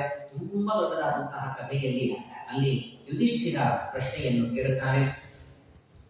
ಅಹೋ ಹಿ ಏತದ್ಭುತಂ ಏತದ ದುರ್ಲಭ ಐಕಾಂತಿನಾಮಪಿ ವಾಸುದೇವೇ ಪರೇ ತತ್ವೇ ಪ್ರಾಪ್ತಿಶ್ಚೈತ್ಯಸ್ಯ ವಿದ್ವಿಷ. ಪ್ರಶ್ನೆಯನ್ನು ಕೇಳುತ್ತಾನೆ ಅಲ್ಲಿ ನಾರದನಿಗೆ. ಆ ಸಂದರ್ಭದಲ್ಲಿ ಅಗ್ರೆ ಪೂಜೆಯನ್ನು ಮಾಡುವ ಸಂದರ್ಭದಲ್ಲಿ ಶಿಶುಪಾಲ ತಾನು ದೇವರನ್ನು ಬಹಳ ನಿಂದೆ ಮಾಡಿದ, ಕೃಷ್ಣನಿಗೆ ಬಹಳ ನಿಂದೆ ಮಾಡಿದ, ಕೃಷ್ಣ ಸಂಹಾರ ಮಾಡಿದ ಶಿಶುಪಾಲನನ್ನ, ಚಕ್ರವನ್ನ ಬಿಟ್ಟು. ಆ ಸಂಹಾರ ಮಾಡಿದಾಗ ತುಂಬಾ ದ್ವೇಷ ಮಾಡಿದಂತಹ ವಿದ್ವಿಷಃ ಚೈತ್ಯಸ್ಯ, ದ್ವೇಷ ಮಾಡುವಂತಹ ಆ ಶಿಶುಪಾಲನು ಕೂಡ ಪರಮಾತ್ಮನಲ್ಲಿ ಸೇರಿಕೊಂಡ. ಇದು ಹೇಗೆ? ಯುಧಿಷ್ಠಿರ ಪ್ರಶ್ನೆ ಕೇಳ್ತಾ ಇದೆ. ದೊಡ್ಡ ಸಮೂಹವಿದೆ, ಋಷಿಮುನಿಗಳ ಸಮೂಹ, ತುಂಬಾ ಜನ ಇದ್ದಾರೆ. ಅವರೆಲ್ಲರ ಮಧ್ಯದಲ್ಲಿ ನಾನು ಪ್ರಶ್ನೆಯನ್ನು ಕೇಳ್ತಾ ಇದ್ದೇನೆ. ದೊಡ್ಡ ಸಮಸ್ಯೆ, ದೊಡ್ಡ ಪ್ರಶ್ನೆ ಇದೆ, ಒಳ್ಳೆ ಉತ್ತರ ಬೇಕು ಇದಕ್ಕೆ. ಯಾಕೆ ಪರಮಾತ್ಮ ಹಾಗೆ ಮಾಡ್ತಾನೆ? ದ್ವೇಷ ಮಾಡಿದಂತಹ ಭಗವನ್ ನಿಂದಯ ವೇನಃ ದ್ವಿಜೈ ತಮಸಿ ಪಾತಿತಃ ಪಾತಿತಃ. ವೇನ ತಾನು ಕೂಡ ಪರಮಾತ್ಮನ ದ್ವೇಷ ಮಾಡಿದಾಗ ಅವನಿಗೆ ತಮಸ್ಸೆ ಸಿಕ್ತವನಿಗೆ ನಿತ್ಯಂದು ದುಃಖ ಅದು. ನಿತ್ಯ ನರಕ, ನಿತ್ಯ ದುಃಖ, ವಿಪರೀತ ದುಃಖ, ಅಂತಹ ತಮಸ್ಸವನಿಗೆ ಸಿಕ್ತು ಚೈತ್ಯ ಆ ವೇದನಿಗೆ. ಆದ್ರೆ ಅದೇ ತರಹದ ದ್ವೇಷವನ್ನೇ ಮಾಡಿದಂತಹ ಶಿಶುಪಾಲನಿಗೆ ತಮಸ್ಸು ಸಿಗಲಿಲ್ಲ. ದೇವರು ಸುಖಾತ್ಮಕವಾದ ಸಾಯುಜ್ಯವನ್ನೇ ಕೊಟ್ಟ. ಏನಿದು, ಹೇಗೆ? ನನಗೆ ಬಹಳ ಆಶ್ಚರ್ಯವಾಗತ್ತೆ. ಉತ್ತರವನ್ನು ಕೊಡಬೇಕು. ಸಂಪ್ರತ್ಯ ಮಹರ್ಷಿ ಗೋವಿಂದೆ ಆರಭ್ಯ ಕಲಾಭಾಷಣ. ಕಮ್ಮಿ ದ್ವೇಷ ಮಾಡಿದಾನ ಶಿಶುಪಾಲ. ಪ್ರತಿದಿನ ಇಬ್ಬರು ಪ್ರಾತಸ್ಮರಣೀಯರಂತೆ. ಕೆಲವರು ಪ್ರಾತಸ್ಮರಣೀಯರಾಗಿರ್ತಾರೆ. ಬೆಳಗ್ಗೆದ್ದ ಕೂಡಲೇ ಇವತ್ತು ಅವರಿಗೆ ಹೇಗೆ ತೊಂದರೆ ಕೊಡಲಿ ಅಂತೆ ವಿಚಾರ ಮಾಡುವಂಥದ್ದು. ಸಾತ್ವಿಕರಿಗೂ ದೇವರ ಪ್ರಾತಸ್ಮರಣೀಯ, ತಾಮಸರಿಗೂ ದೇವರ ಪ್ರಾತಸ್ಮರಣೀಯ. ಇಬ್ರು ಪ್ರಾತಸ್ಮರಣೀಯರಂತೆ. ಯಾರ ಮೇಲೆ ಬಹಳ ಪ್ರೀತಿ ಇರುತ್ತದೆ ಅವರು ಪ್ರಾತಸ್ಮರಣೀಯರಾಗಿರ್ತಾರೆ. ಯಾರ ಮೇಲೆ ಬಹಳ ಸಿಟ್ಟಿರ್ತದೆ ಅವರು ಪ್ರಾತಸ್ಮರಣೀಯರಂತೆ. ಹಾಗೆ ದೈತ್ಯರಿಗೆ ಯಾವಾಗಲೂ ಪರಮಾತ್ಮ ಸ್ಮರಣೀಯ, ಯಾವಾಗ ದೇವರ ಸ್ಮರಣೆ ಮಾಡಿರ್ತಾರೆ ಅವರು ಕೂಡ ನಮಗಿಂತ ಹೆಚ್ಚು ದೇವರ ಸ್ಮರಣೆ ಅವರೇ ಮಾಡ್ತಾರೆ. ಇದನ್ನು ಇದೇ ಸ್ಕಂಧದ ತಾತ್ಪರ್ಯದಲ್ಲಿ ಆಚಾರ್ಯರು ಹೇಳ್ತಾರೆ, ತುಂಬಾ ಚೆನ್ನಾಗಿ ಹೇಳ್ತಾರೆ. ಭಗವಂತನ ದ್ವೇಷವನ್ನ ಯಾರು ಎಷ್ಟು ಮಾಡ್ತಾರೆ ಅಂತ ಅನ್ನೋದಾಗಿ ತಿಳಿಸುವಾಗ ಇದೇ ಸ್ಕಂಧದಲ್ಲಿ ಮುಂದೆ ಬರುವ ಮಾತು ಅಲ್ಲಿ ಹೇಳ್ತಾರೆ. ರುದ್ರಾದಿ ದೇವತೆಗಳು ಕೂಡ ಭಗವಂತನ ಭಕ್ತಿಯನ್ನ ಅಷ್ಟು ಮಾಡುವುದಿಲ್ಲ ಎಷ್ಟು ದ್ವೇಷವನ್ನ ಕಲಿ, ವಿಪ್ರಚಿತ್ತಿ, ಕಾಲನೇಮಿ ಮುಂತಾದವರು ಮಾಡ್ತಾರೆ. ದೊಡ್ಡ ದೊಡ್ಡ ದೈತ್ಯರು ಎಷ್ಟು ಭಗವದ್ವೇಷ ಮಾಡ್ತಾರೆ ಇವರ ಪ್ರಮಾಣ ಮಾತ್ರ, ಆ ಪರಿಮಾಣವನ್ನು ಮಾತ್ರ ಲೆಕ್ಕ ಇಟ್ರೆ ಅವರು ಎಷ್ಟು ದ್ವೇಷ ಮಾಡ್ತಾರೆ ಅಷ್ಟು ಭಕ್ತಿಯನ್ನ ರುದ್ರಾದಿ ದೇವತೆಗಳು ಮಾಡೋದಿಲ್ಲ. ಅಷ್ಟು ದ್ವೇಷ ಮಾಡ್ತಾರಂತೆ ಕಲಿ, ವಿಪ್ರಚಿತ್ತಿ ಇವರೆಲ್ಲರೂ ಕೂಡ. ಅವ್ರಿಗಿಂತಲೂ ಹೆಚ್ಚಿನ ಭಕ್ತಿಯನ್ನ ಮಾಡೋರು, ಅವ್ರಿಗಿಂತ ಹೆಚ್ಚಿನ ಭಕ್ತಿ ಅಂದ್ರೆ ಇವರು ಎಷ್ಟು ದ್ವೇಷ ಮಾಡ್ತಾರೆ ದುಷ್ಟ ಜೀವರು. ಆ ಕಲಿ, ಜರಾಸಂಧ ಅಂದ್ರೆ ವಿಪ್ರಚಿತ್ತಿ ಮೊದಲಾದವರು ಎಷ್ಟು ದ್ವೇಷ ಮಾಡ್ತಾರೋ ಅದಕ್ಕಿಂತಲೂ ಹೆಚ್ಚಿನ ಭಕ್ತಿ, ಕೇವಲ ಕ್ವಾಂಟಿಟಿಯಲ್ಲಿ ಮಾತ್ರ, ಅದಕ್ಕಿಂತಲೂ ಹೆಚ್ಚಿನ ಭಕ್ತಿಯನ್ನ ಮಾಡುವ ಏಕೈಕ ವ್ಯಕ್ತಿಗಳು ಅಂತಂದ್ರೆ ಬ್ರಹ್ಮದೇವರು, ವಾಯುದೇವರು. ಬ್ರಹ್ಮವಾಯುದೇವರ ಮಾಡುವ ಭಕ್ತಿಯನ್ನ ತಿಳಿಸಿಕೊಡುವ ಸಂದರ್ಭದಲ್ಲೂ ಈ ಮಾತನ್ನು ಹೇಳ್ತಾರೆ. ಎಷ್ಟು ಭಕ್ತಿ ಮಾಡ್ತಾರೆ ಬ್ರಹ್ಮದೇವರು, ವಾಯುದೇವರು ಅಂತಂದ್ರೆ ಆಕ್ಚುಲಿ ಭಕ್ತಿ ಮಾಡೋದು ಕಷ್ಟ, ದ್ವೇಷ ಮಾಡೋದು ಸುಲಭ. ದ್ವೇಷ ಮಾಡೋದು ಬಹಳ ಸುಲಭ. ಆದ್ದರಿಂದಲೇ ರುದ್ರಾದಿಗಳಿಗೂ ಅಷ್ಟು ಭಕ್ತಿ ಇಲ್ಲ, ಇವರಿಗಿದ್ದಷ್ಟು ದ್ವೇಷ. ಅಷ್ಟು ಭಕ್ತಿ ವಾಯುದೇವರು ಮಾಡ್ತಾರೆ ಅನ್ನುವ ಮಾತನ್ನು ತಿಳಿಸ್ತಾರೆ. ಹಾಗೆ ಇವರೆಲ್ಲರೂ ಕೂಡ ಭಗವಂತನನ್ನ ನಿರಂತರ ದ್ವೇಷ ಮಾಡಿದಂತೆ, ಅದರಲ್ಲೂ ವಿಶೇಷವಾಗಿ ಶಿಶುಪಾಲ ದ್ವೇಷವನ್ನು ಮಾಡುವಂಥದ್ದು. ಮಾತು ಬಂದು ಇನ್ನು ಕೃಷ್ಣ ದುಷ್ಟ ಅಂತ ಹೇಳಿ ಶುರು ಮಾಡಿ, ಕೃಷ್ಣ ಕೆಟ್ಟವನು ಅಂತ ಹೇಳಿ ಶುರು ಮಾಡಿ.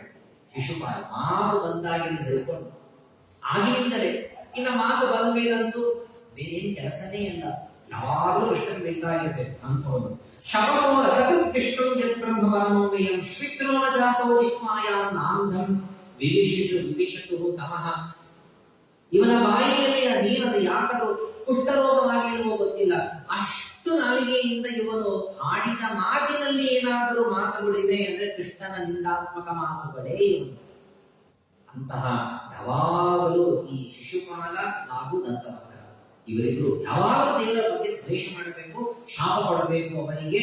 ಆದ್ರಿಂದ ಆಶ್ಚರ್ಯ, ನಾಲಿಗೆಯಲ್ಲಿ ಕೂಡ ಬೆಳೆಯಿಲ್ಲ ಯಾಕೆ ಅಂತ ಕೇಳ್ತಾ ಇದ್ದಾರೆ ಯುಧಿಷ್ಠಿರ. ಅಂಥ ನೀಚರು ಯಾವಾಗಲೂ ದ್ವೇಷ ಮಾಡಿದರು. ಕಥಂ ತಸ್ಮಿನ್ ಭಗವತಿ, ಅಂತಹ ಭಗವಂತನ ದ್ವೇಷ ಮಾಡಿದ ಆ ಶಿಶುಪಾಲ ಹಾಗೂ ದಂತವಕ್ರರು ಎಲ್ಲರೂ ನೋಡ್ತಾ ಇದ್ದಾರೆ. ಪ್ರತ್ಯಕ್ಷ ಇದರಲ್ಲಿ ಸಾಕ್ಷಿ ಯಾರು? ಎಲ್ಲರೂ ಸಾಕ್ಷಿ, ಪ್ರತ್ಯಕ್ಷ ನೋಡ್ತಾ ಇದ್ದಾರೆ. ಅಂಥ ಶಿಶುಪಾಲನಿಗೆ ಪರಮಾತ್ಮ ತನ್ನಲ್ಲಿ ಸ್ಥಾನ ಕೊಟ್ಟ. ದುರವವಾಕ್ಯಂ ಪಶ್ಯತಾಂ ಸರ್ವಲೋಕ ದುರವಗ್ರಾಹ್ಯ ಸಾಮನಿ ಪಶ್ಯತಾಂ ಸರ್ವಲೋಕಾನಾಂ ಲಯಂ ಈಯತು ಅಂಜಸ. ಆದ್ದರಿಂದ ಇದು ಬಹಳ ಆಶ್ಚರ್ಯ. ಇದು ಹೇಗೆ ಆಯಿತು? ಇದರಲ್ಲಿ ಒಂದು ಪ್ರಶ್ನೆಯನ್ನು ಬಹಳ ಚೆನ್ನಾಗಿ ಯಾದವಾರಿಯರು ಉತ್ತರವನ್ನು ಕೊಡ್ತಾರೆ. ಭಾಗವತ ಹೇಳ್ತಾ ಇದೆ, ಶಿಶುಪಾಲ ದಂತವಕ್ರರು ದೇವರಲ್ಲಿ ಸೇರಿಕೊಂಡರು. ಶಿಶುಪಾಲ ದೇವರಲ್ಲಿ ಸೇರಿಕೊಂಡದ್ದಷ್ಟು ಪ್ರತ್ಯಕ್ಷ ಇದೆ, ಎಲ್ಲರೂ ನೋಡಿದ್ದಾರೆ. ಆ ರಾಜಸೂಯ ಯಾಗದಲ್ಲಿ ಎಲ್ಲರೂ ನೋಡ್ತಾ ಇದ್ದಂತೆ ಆ ಜ್ಯೋತಿ, ಆ ಶಿಶುಪಾಲನನ್ನ ಕತ್ತರಿಸಿದ ಕೂಡಲೇ ಪರಮಾತ್ಮ ಆ ಜ್ಯೋತಿ ಹೋಗಿ ಕೃಷ್ಣನಲ್ಲಿ ಸೇರಿಕೊಂಡಿದೆ, ಪ್ರತ್ಯಕ್ಷ. ದಂತವಕ್ರ ಯಾವಾಗ ಸೇರಿಕೊಂಡ, ಅದಕ್ಕೇನಿದೆ ವಿಚಾರ, ಅದಕ್ಕೆಲ್ಲೂ ಹೇಳೇ ಇಲ್ವಲ್ಲ, ಯಾರು ನೋಡಿದವರು ಇಲ್ವಲ್ಲ ಪ್ರತ್ಯಕ್ಷ, ಅದಕ್ಕೆ ಹೇಗೆ ಅಂತಂದ್ರೆ ಅದಕ್ಕೆ ಯಾರವಾರಿಯವರು ಹೇಳ್ತಾರೆ, ಜಾತಕ ಪ್ರಮಾಣದಿಂದಲೂ ಇದು ಸಿದ್ಧವಾಗತ್ತೆ. ಪ್ರತ್ಯಕ್ಷವಾಗಿ ಜ್ಞಾನಿಗಳು ನೋಡಿದರು, ಬ್ರಹ್ಮಾದಿ ದೇವತೆಗಳು ನೋಡಿದ್ರು, ಅವನಿಗೆ ಗೊತ್ತಾಗುತ್ತೆ. ಜಾತಕ ಪ್ರಮಾಣದಿಂದ ಸಿದ್ಧ ಅಂತ ಯಾರವಾರಿಯವರು ಹೇಳ್ತಾರೆ.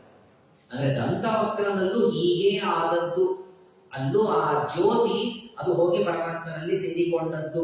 ಆದ್ರೆ ಈ ಉಲ್ಲೇಖ ಎಲ್ಲೂ ಶಾಸ್ತ್ರದಲ್ಲಿ ಉಲ್ಲೇಖ ಬಂದಿಲ್ಲ. ಈ ಭಾಗ ಬಿಟ್ಟರೆ ಇನ್ನೆಲ್ಲೂ ದಂತವಕ್ರನ ಸಂಹಾರವಾಗುವ ಸಂದರ್ಭದಲ್ಲಿ ದಂತವಕ್ರ ಜೀವ ಹೋಗಿ ಕೃಷ್ಣನಲ್ಲಿ ಸೇರಿಕೊಂಡ ಎಂಬ ಉಲ್ಲೇಖ ಆ ಸಂದರ್ಭದಲ್ಲಿ ಇಲ್ಲ. ಪ್ರತ್ಯಕ್ಷವಾಗಿ ಬ್ರಹ್ಮಾದಿಗಳು ನೋಡಿರುತ್ತಾರೆ. ಆದ್ರೆ ಇದನ್ನ ಜಾತಕ ಪ್ರಮಾಣದಿಂದ ನಿಶ್ಚಯ ಮಾಡಿಕೊಂಡು ಯುಧಿಷ್ಠಿರ ಹೇಳ್ತಾ ಇದ್ದಾರೆ. ಜಾತಕ ಪ್ರಮಾಣದಿಂದ ಅನ್ನೋ ಮಾತನ್ನ ಯಾರಾಗಿಯೂ ಹೇಳ್ತಾರೆ. ಹಾಗಾಗಿ ಇಬ್ರೂ ಕೂಡ ಪರಮಾತ್ಮ ನಯನವನ್ನು ಹೊಂದಿದ್ದಾರೆ. ಧಾಮ್ಯತೆ ಮೇ ಬುದ್ಧಿ, ಬಹಳ ಆಶ್ಚರ್ಯವಾಗ್ತಾ ಇದೆ. ಇದನ್ನ ಉತ್ತರವನ್ನು ಕೊಡಬೇಕು. ಇದು ಏನು ದೇವರು ನಾವು ಪಕ್ಷಪಾತ ಮಾಡಿದಂತೆ ಅನಿಸ್ತಾ ಇದೆ. ಒಬ್ಬರಿಗೊಂದು ಇನ್ನೊಬ್ಬರಿಗೆ ಇನ್ನೊಂದು ಫಲವನ್ನು ಕೊಟ್ಟಂತೆ ಇದೆ. ಇದಕ್ಕೆ ಉತ್ತರವನ್ನು ಕೊಡಬೇಕು ಅಂತಂದಾಗ ಆಗ ತುಂಬಾ ಚೆನ್ನಾಗಿರುವಂತಹ ಉತ್ತರ ಕ್ರಮ ಇದೆ. ನಿಂದನ ಸ್ತವ ಸತ್ಕಾರ ನ್ಯಕಾರಾರ್ಥಂ ಕಲೇವರ ಪ್ರಧಾನ ಪರಯೋಹೋ ರಾಜನ್ ಅವಿವೇಕೇನ ಕಲ್ಪಿತಂ.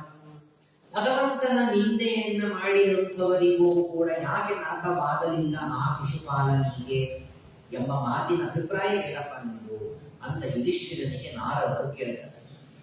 ದೇವರ ನಿಂದೆ ಮಾಡಿದಾನಲ್ವಾ, ಅವನು ನರಕಕ್ಕೆ ಹೋಗ್ಬೇಕಿತ್ತು, ಸಮಸ್ಯೆಗೆ ಹೋಗ್ಬೇಕು, ಪರಮಾತ್ಮ ಇವನನ್ನು ಅಲ್ಲೇ ಹಾಕಬೇಕಿತ್ತು, ಯಾಕೆ ಹೋಗಲಿಲ್ಲ ನರಕಕ್ಕವರು ಎಂಬ ಪ್ರಶ್ನೆಯ ಅಭಿಪ್ರಾಯವು ಅನೇಕ ವಿಕಲ್ಪಗಳನ್ನು ಮಾಡಿ ತುಂಬಾ ಚೆನ್ನಾಗಿದೆ, ಶಾಸ್ತ್ರೀಯ ಕ್ರಮದಲ್ಲಿದೆ. ಅದನ್ನು ಸ್ಪಷ್ಟಪಡಿಸುವ ಪ್ರಯತ್ನವನ್ನು ಮಾಡ್ತಾರೆ. ಬಹಳ ಚೆನ್ನಾಗಿ ವಿಕಲ್ಪ ಕ್ರಮದಿಂದ ಅದನ್ನ ಉತ್ತರವನ್ನ ಕೊಟ್ಟಿದ್ದಾರೆ ನಾರದರು. ಅಲ್ಲ, ನಿಂದಾ ಮಾಡಿದಾಗ ದೇವರಿಗೆ ದುಃಖವಾಯಿತು, ಆದ್ರಿಂದ ನರಕವಾಗಬೇಕು ಅಂತ ನಿನ್ನ ಅಭಿಪ್ರಾಯ. ನಿಂದಾ ಮಾಡಿದಾಗ ಯಾರಿಗೊಬ್ಬರಿಗೆ ಯಾರು ನಿಂದಾ ಮಾಡಿದಾಗ ಅವರಿಗೆ ನರಕವಾಗಲ್ಲ. ಯಾಕಾಗತ್ತೆ? ಅವರಿಗೆ ದುಃಖವಾಯಿತು, ಆದ್ದರಿಂದ ಇನ್ನೊಬ್ಬರಿಗೆ ದುಃಖವನ್ನ ಹುಟ್ಟಿಸಿದ್ದರಿಂದ ನರಕವಾಗುತ್ತೆ. ಹಾಗೆ ಪರಮಾತ್ಮನನ್ನ ಕೃಷ್ಣನನ್ನ ನಿಂದಾ ಮಾಡಿದ್ದರಿಂದ ಕೃಷ್ಣನಿಗೆ ದುಃಖವಾಯಿತು, ಅದಕ್ಕಾಗಿ ನರಕವಾಗಬೇಕು ಶಿಶುಪಾಲನಿಗೆ ಅಂತ ಅಭಿಪ್ರಾಯ ಏನಪ್ಪಾ ಎಂದು ಯುಧಿಷ್ಠಿರ ಅದಕ್ಕೆ ಉತ್ತರವನ್ನು ಕೊಡ್ತಾರೆ. ಸರ್ವಥಾ ದೇವರಿಗೆ ದುಃಖನೇ ಇಲ್ಲ. ಏನು ಶಂಖವಾಕ್ಯ ಮಾಡಿದೆಯೋ ಮುಂದೆ, ನೀನು ನೀಚ, ನೀನು ಕಪಟಿ, ನೀನು ಹಾಗೆ ಹೀಗೆ ಬೇಕಾದಷ್ಟು ಶಂಖವಾದ್ಯ, ಏನು ಶಂಖವಾದನ ಮಾಡಿದರೂ ಕೂಡ ದೇವರಿಗೆ ದುಃಖವಾಗೋದೇ ಇಲ್ಲ. ಅದನ್ನ ಹೇಳ್ತಾರೆ. ನಿಂದನ ಸ್ತವ, ನಿಂದಾ ಮಾಡಿದರೆ ಅಥವಾ ಸ್ತವನ ಸ್ತೋತ್ರ ಮಾಡಿದರೆ, ದೇವರನ್ನ ಬಹಳ ಎದುರಿಗೆ ಕೂತು ದೇವರನ್ನ ನೀನೇ ಜಗದ್ರಕ್ಷಕ, ನೀನೇ ಜಗತ್ ಸೃಷ್ಟಿಕರ್ತ ಅಂತನ್ನಾಗಿ ಸ್ತೋತ್ರ ಮಾಡಿದರೆ ದೇವರು ಹಿಗ್ಗಿ ಬಿಡುತ್ತಾನ. ಅದರಿಂದ ಮನುಷ್ಯರು ಹಿಗ್ಗುವಂತೆ, ಮನುಷ್ಯರಿಗೆ ಇಂದ್ರ ಚಂದ್ರ ಅಂತಂದಂತೆ ಹಿಗ್ಗುತ್ತಾರಲ್ಲ, ಹಾಗೇನಾದ್ರೂ ದೇವರನ್ನ ಹಿಗ್ಗಿಸ್ಲಿಕ್ಕೆ ಸಾಧ್ಯನಾ? ನಿಂದನ ಸ್ತವ ಸತ್ಕಾರ ನ್ಯಕಾರಾರ್ಥಂ ಕಲೇವರ ಪ್ರಧಾನ ಪರಯೋಗೋ ರಾಜನ್ ಅವಿವೇಕೇನ ಕಲ್ಪಿತಂ.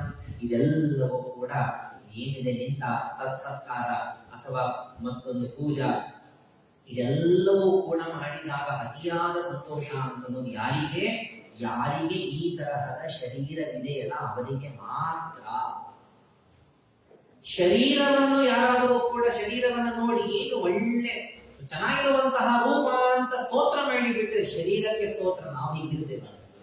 ಸ್ತೋತ್ರ ಶರೀರದ್ದು ಹೀಗೋದು ನಾವು. ಏನು ನಿಮ್ಮ ಶರೀರ ಇದು, ಎಷ್ಟು ನಿಮಗೆ ದುರ್ಬಲ ದೇಹ ನಿಮ್ಮದು ಅಂತ ಯಾರಾದರೂ ದೇಹಕ್ಕೆ ಬೈಲಿ ನಮಗೆ ಸಿಟ್ಟು ಬರ್ತದೆ, ನಮಗೆ ದುಃಖವಾಗುತ್ತೆ. ಬೈದದ್ದು ದೇಹಕ್ಕೆ, ದುಃಖವಾಗುವುದು ನಮಗೆ. ಈ ಸಂಬಂಧ ಒಂದಕ್ಕೊಂದು.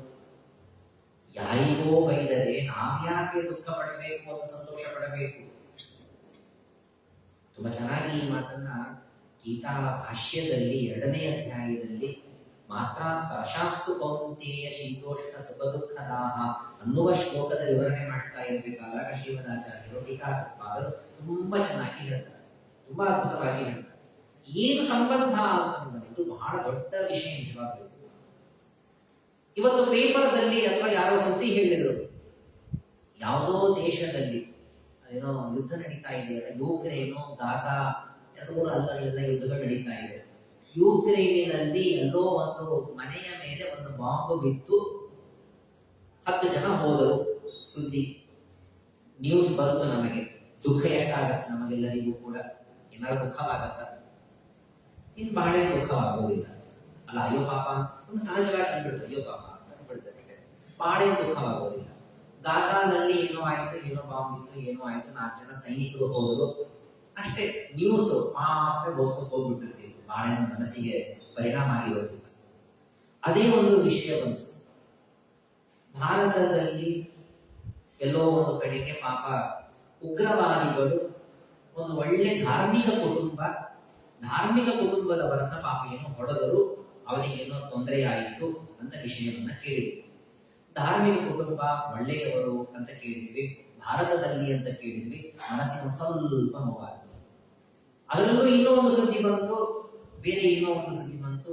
ನಿಮ್ ತುಂಬಾ ಗೆಳೆಯರಿದ್ರಲ್ಲ, ಆಪ್ತರು, ನಿಮ್ ಜೊತೆಗೇ ಓದಿದ್ರಲ್ಲ, ಒಬ್ಬರಿಗೆ ಪಾಪ ತುಂಬಾ ರೋಗ ಆಗಿದೆ, ತುಂಬಾ ಕಷ್ಟದಲ್ಲಿದ್ದಾರೆ, ಅಯ್ಯೋ ಪಾಪ ಅಂತ ಅಂದ್ಬಿಡುತ್ತೆ.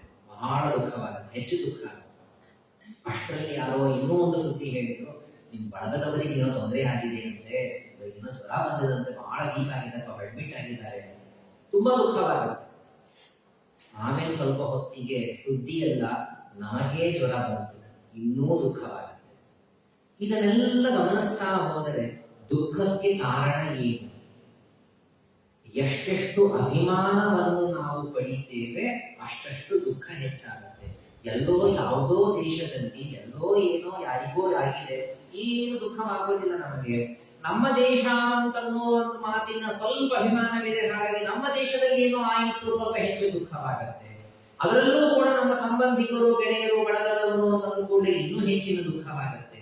ನನಗೆ ಯಾವಾದರೂ ನಿಂದ ಮಾಡಿಬಿಡ್ಲಿ, ವಿಪರೀತ ದುಃಖ, ಸಿಟ್ಟು. ಅಂದ್ರೆ ಇದರ ಅರ್ಥ, ಹಾಗಾಗಿ ಇದೆಲ್ಲವೂ ಕೂಡ ಅಭಿಮಾನ ಮೂಲಕವಾಗಿ. ದೇವರಿಗೆ ಯಾವ ಅಭಿಮಾನವೂ ಕೂಡ ಇಲ್ಲ, ಜಡ ಶರೀರವೇ ಇಲ್ಲ, ಜಡ ಶರೀರದ ಮೇಲೆ ಅಭಿಮಾನ ಅಂತ ಸುತರಾಮಿಲ್ಲ. ಆದ್ರಿಂದ ದೇವರಿಗೆ ಯಾವುದೇ ನಿಂದೆಗಳನ್ನ ಮಾಡಿದರೂ ಕೂಡ ದೇವರಿಗೆ ದುಃಖವೇ ಆಗುವುದಿಲ್ಲ. ಆದ್ರಿಂದ ದೇವರಿಗೆ ದುಃಖವಾದದ್ದಕ್ಕಾಗಿ ನರಕವಾಗಬೇಕು ಅಂತ ಅಭಿಪ್ರಾಯ ನನ್ನದು. ದೇವರಿಗೆ ದುಃಖನೇ ಆಗೋದಿಲ್ಲ, ನರಕಕ್ಕೆ ವಿಷಪಾದನೆಗೆ ಆಗೋದಿಲ್ಲ. ಇಲ್ಲ, ಅವನು ಏನೇ ಇರಲಿ, ದೇವರಿಗೆ ದುಃಖವಾಗದೇ ಇದ್ರೂ ಕೂಡ ಮಾಡಿದ್ದಂತೂ ತಪ್ಪಲ್ವಾ, ಅದರಿಂದ ನರಕವಾಗಲಿ ಅನ್ನುವಂತಹ ಪ್ರಶ್ನೆ. ಅದಕ್ಕೆ ಮತ್ತೆ ಪುನಃ ಉತ್ತರವನ್ನು ಹೇಳ್ತಾರೆ. ತಸ್ಮಾತ್ ವೈರಾನುಬಂಧೇನ ವಿರುವೈರೇಣ ಭಯೇನವ ಸ್ನೇಹಾತ್ ಕಾಮೇನ ವಾಯುಜ್ಯ ಕಥಂಚಿನ್ ನೇಕ್ಷತೆ ಪೃಥಕ್. ಬಹಳ ಚೆನ್ನಾಗಿರುವಂತಹ ಮಾತುಗಳನ್ನು ಹೇಳ್ತಾರೆ. ಭಗವಂತನಲ್ಲಿ ನಾವು ಭಗವಂತನ ಜ್ಞಾನವನ್ನು ಮಾಡಿಕೊಳ್ತಾ, ಸದಾಕಾಲ ಭಗವಂತನ ಜ್ಞಾನವನ್ನು ಮಾಡಿಕೊಳ್ತಾ ಇರಬೇಕು. ಹೇಗಾದರೂ ಮನಸ್ಸನ್ನ ಇಡುವಂತೆ, ದೇವರಲ್ಲಿ ಹೇಗಾದರೂ ಮನಸ್ಸನ್ನು ಇಡಬಾರದು, ಭಕ್ತಿಯಿಂದಲೇ ಪರಮಾತ್ಮನ ಮನಸ್ಸನ್ನ ಇಡಬೇಕು.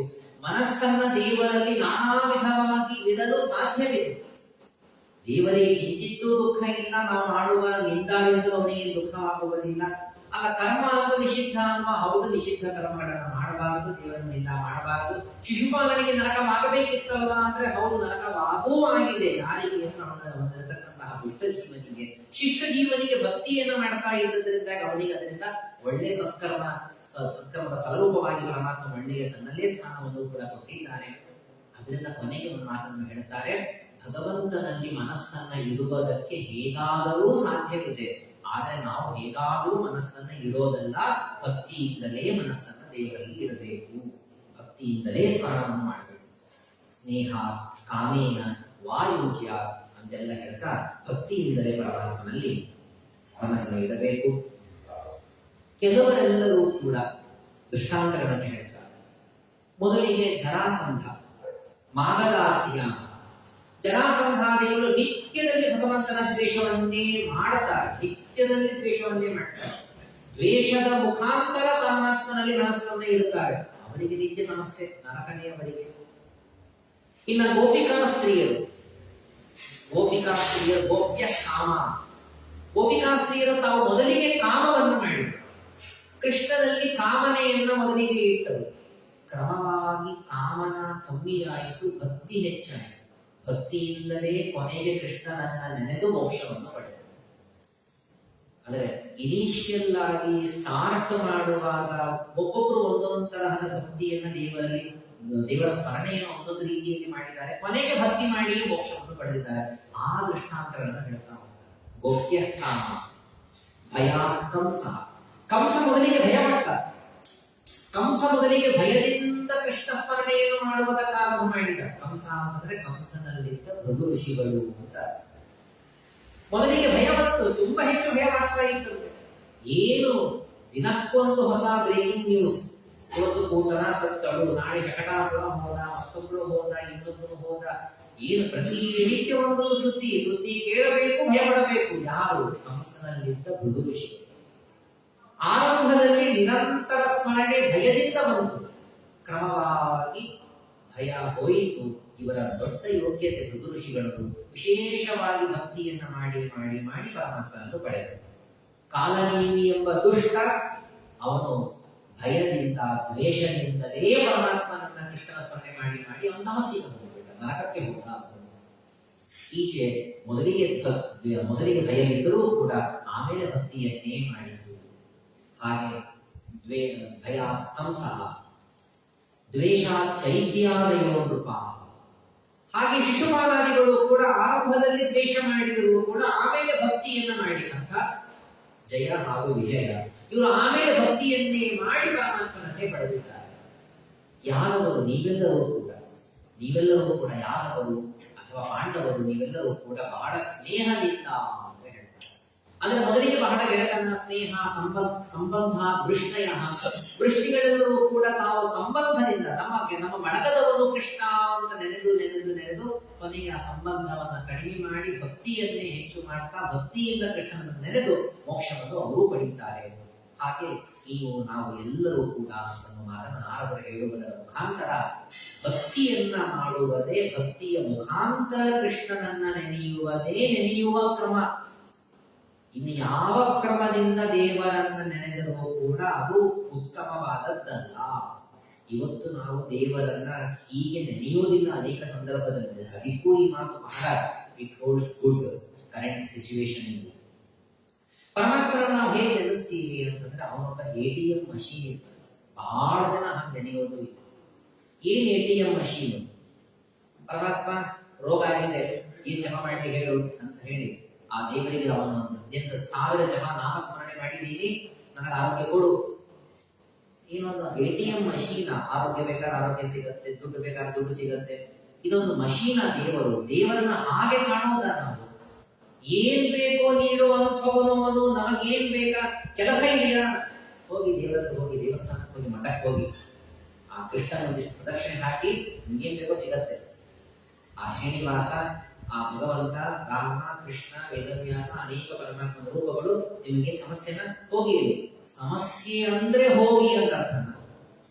ಅಂದ್ರೆ ದೇವರಲ್ಲಿ ನಾವು ಫಲಗಳನ್ನ ಪಡೆಯುವುದಕ್ಕಾಗಿ ಅವನೊಬ್ಬ ಮಷೀನ್ ಇದ್ದಂತೆ. ಅವನಲ್ಲಿ ಏನ್ ಬೇಕೋ ಅದು ಕ್ಯಾಶ್ ಅನ್ನು ತಗೊಳ್ಳುವಂತ ಇವತ್ತಿಲ್ಲ, ಅದು ಹೋಯ್ತು. ATM ಎಲ್ಲ ಇಲ್ಲೇ ನೇರವಾಗಿನೇ ಎಲ್ಲ ಫಂಡ್ ಟ್ರಾನ್ಸ್ಫರ್ಗಳೇ.